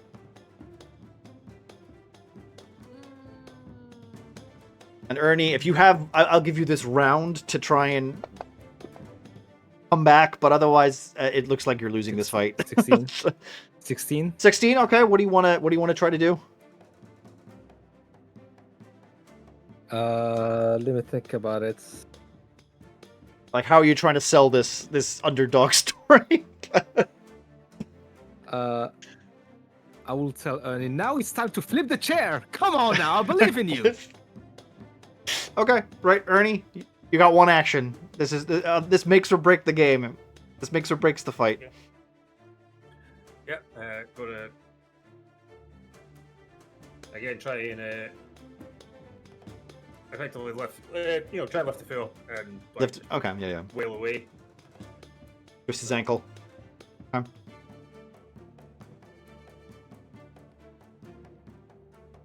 Bite him on the kneecaps. Come on, man. Yeah. So.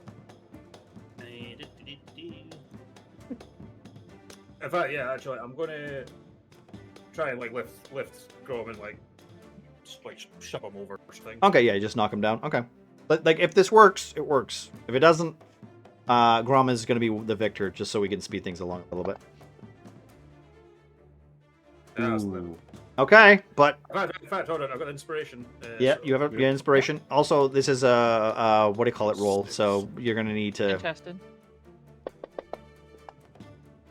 Oh, I lose that one. Uh-oh.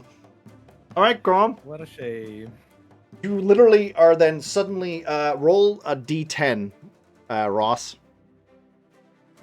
House? Ross? No, Ross. Sorry. I should say his name. Ernie, roll a d10. Oh yeah. Yeah.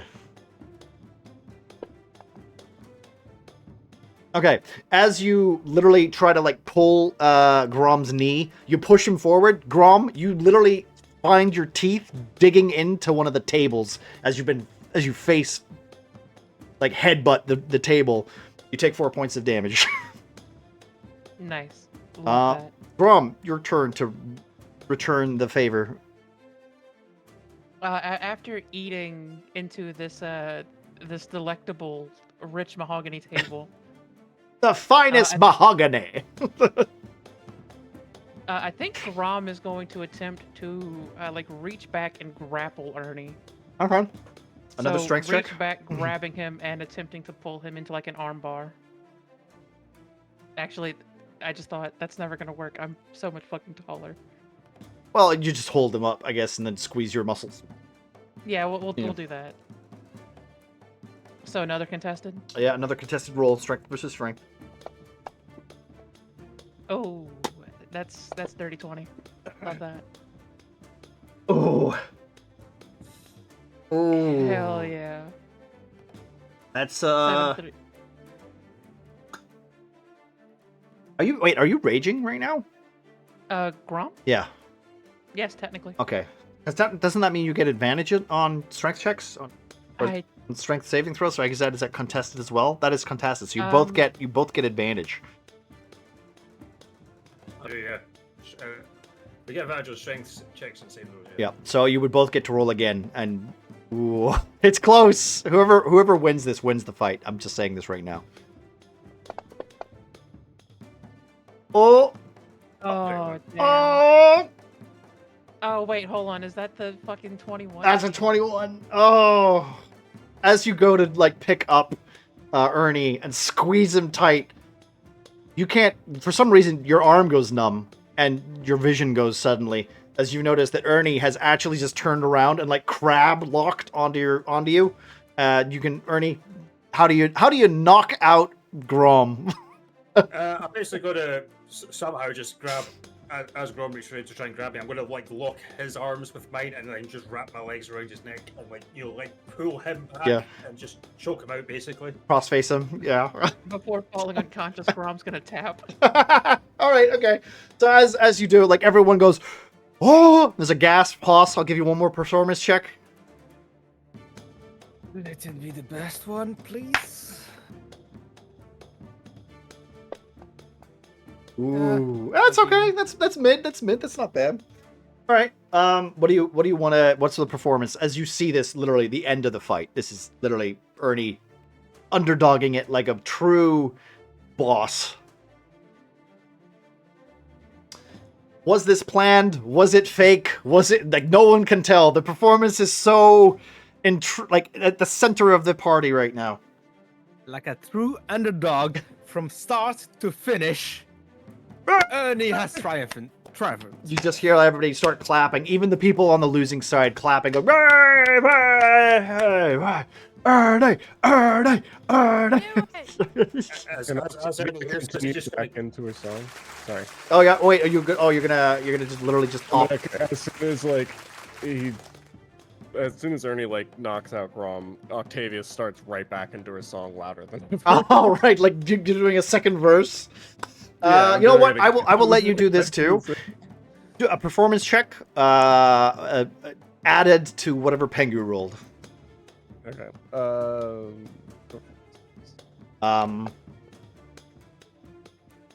22. Literally, you see the big bag of 100 gold coins that is technically in your palm right now, Mr. Haas. As the evening seems to, like, everyone just goes silent and they raise their drinks for Ernie, who won the fight. You will then that down a little bit. It's a little this down a little bit. Much. The 100 gold, he literally goes, "Congratulations, you beautiful bastard. Now I'll tell you right now, you people, you need to be a little bit more like me and my friend Hoss here. God damn, Ernie, your hands are beautiful bastard monster killing demon fingers, that's for sure." And he just seems to be like screaming at you. Get that man a drink and put his fists on ice. My God, man. As that's been said, Ernie's still like holding Grom there, the chokehold. Like, sorry, what?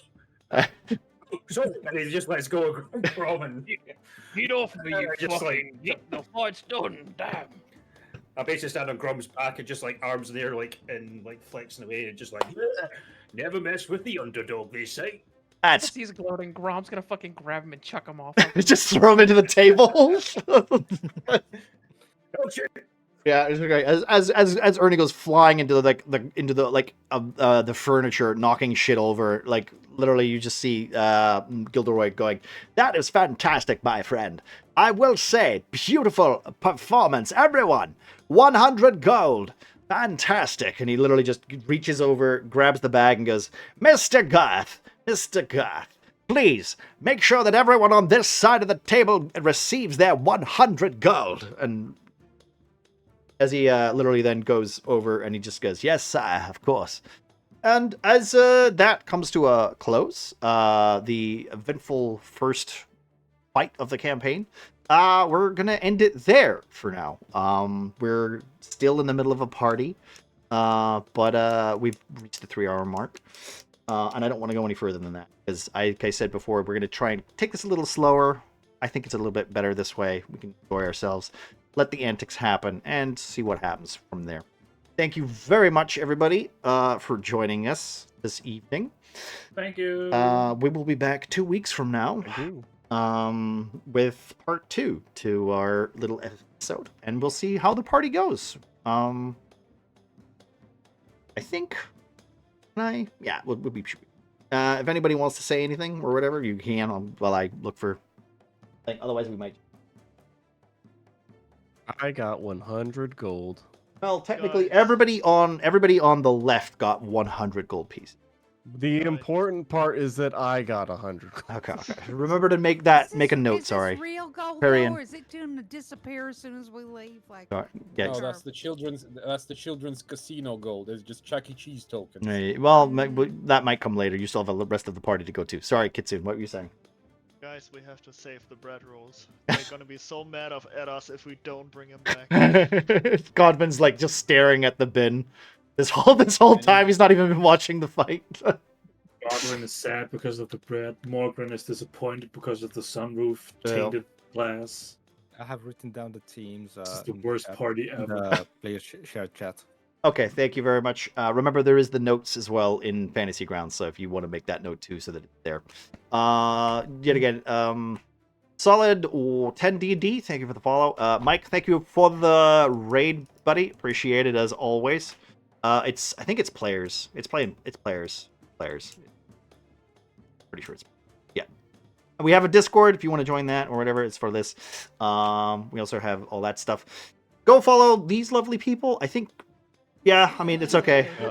It's fine. Don't worry about that. Who's not? It's fine. I still need to change these. This is the one thing I haven't changed. But hey, go follow these people. Listen, yeah, but here's the thing, right? You can see that down below. You know who's who. Right? You know who's who. I don't need to update this. How dare you? Listen, putting a D&D thing together is hard.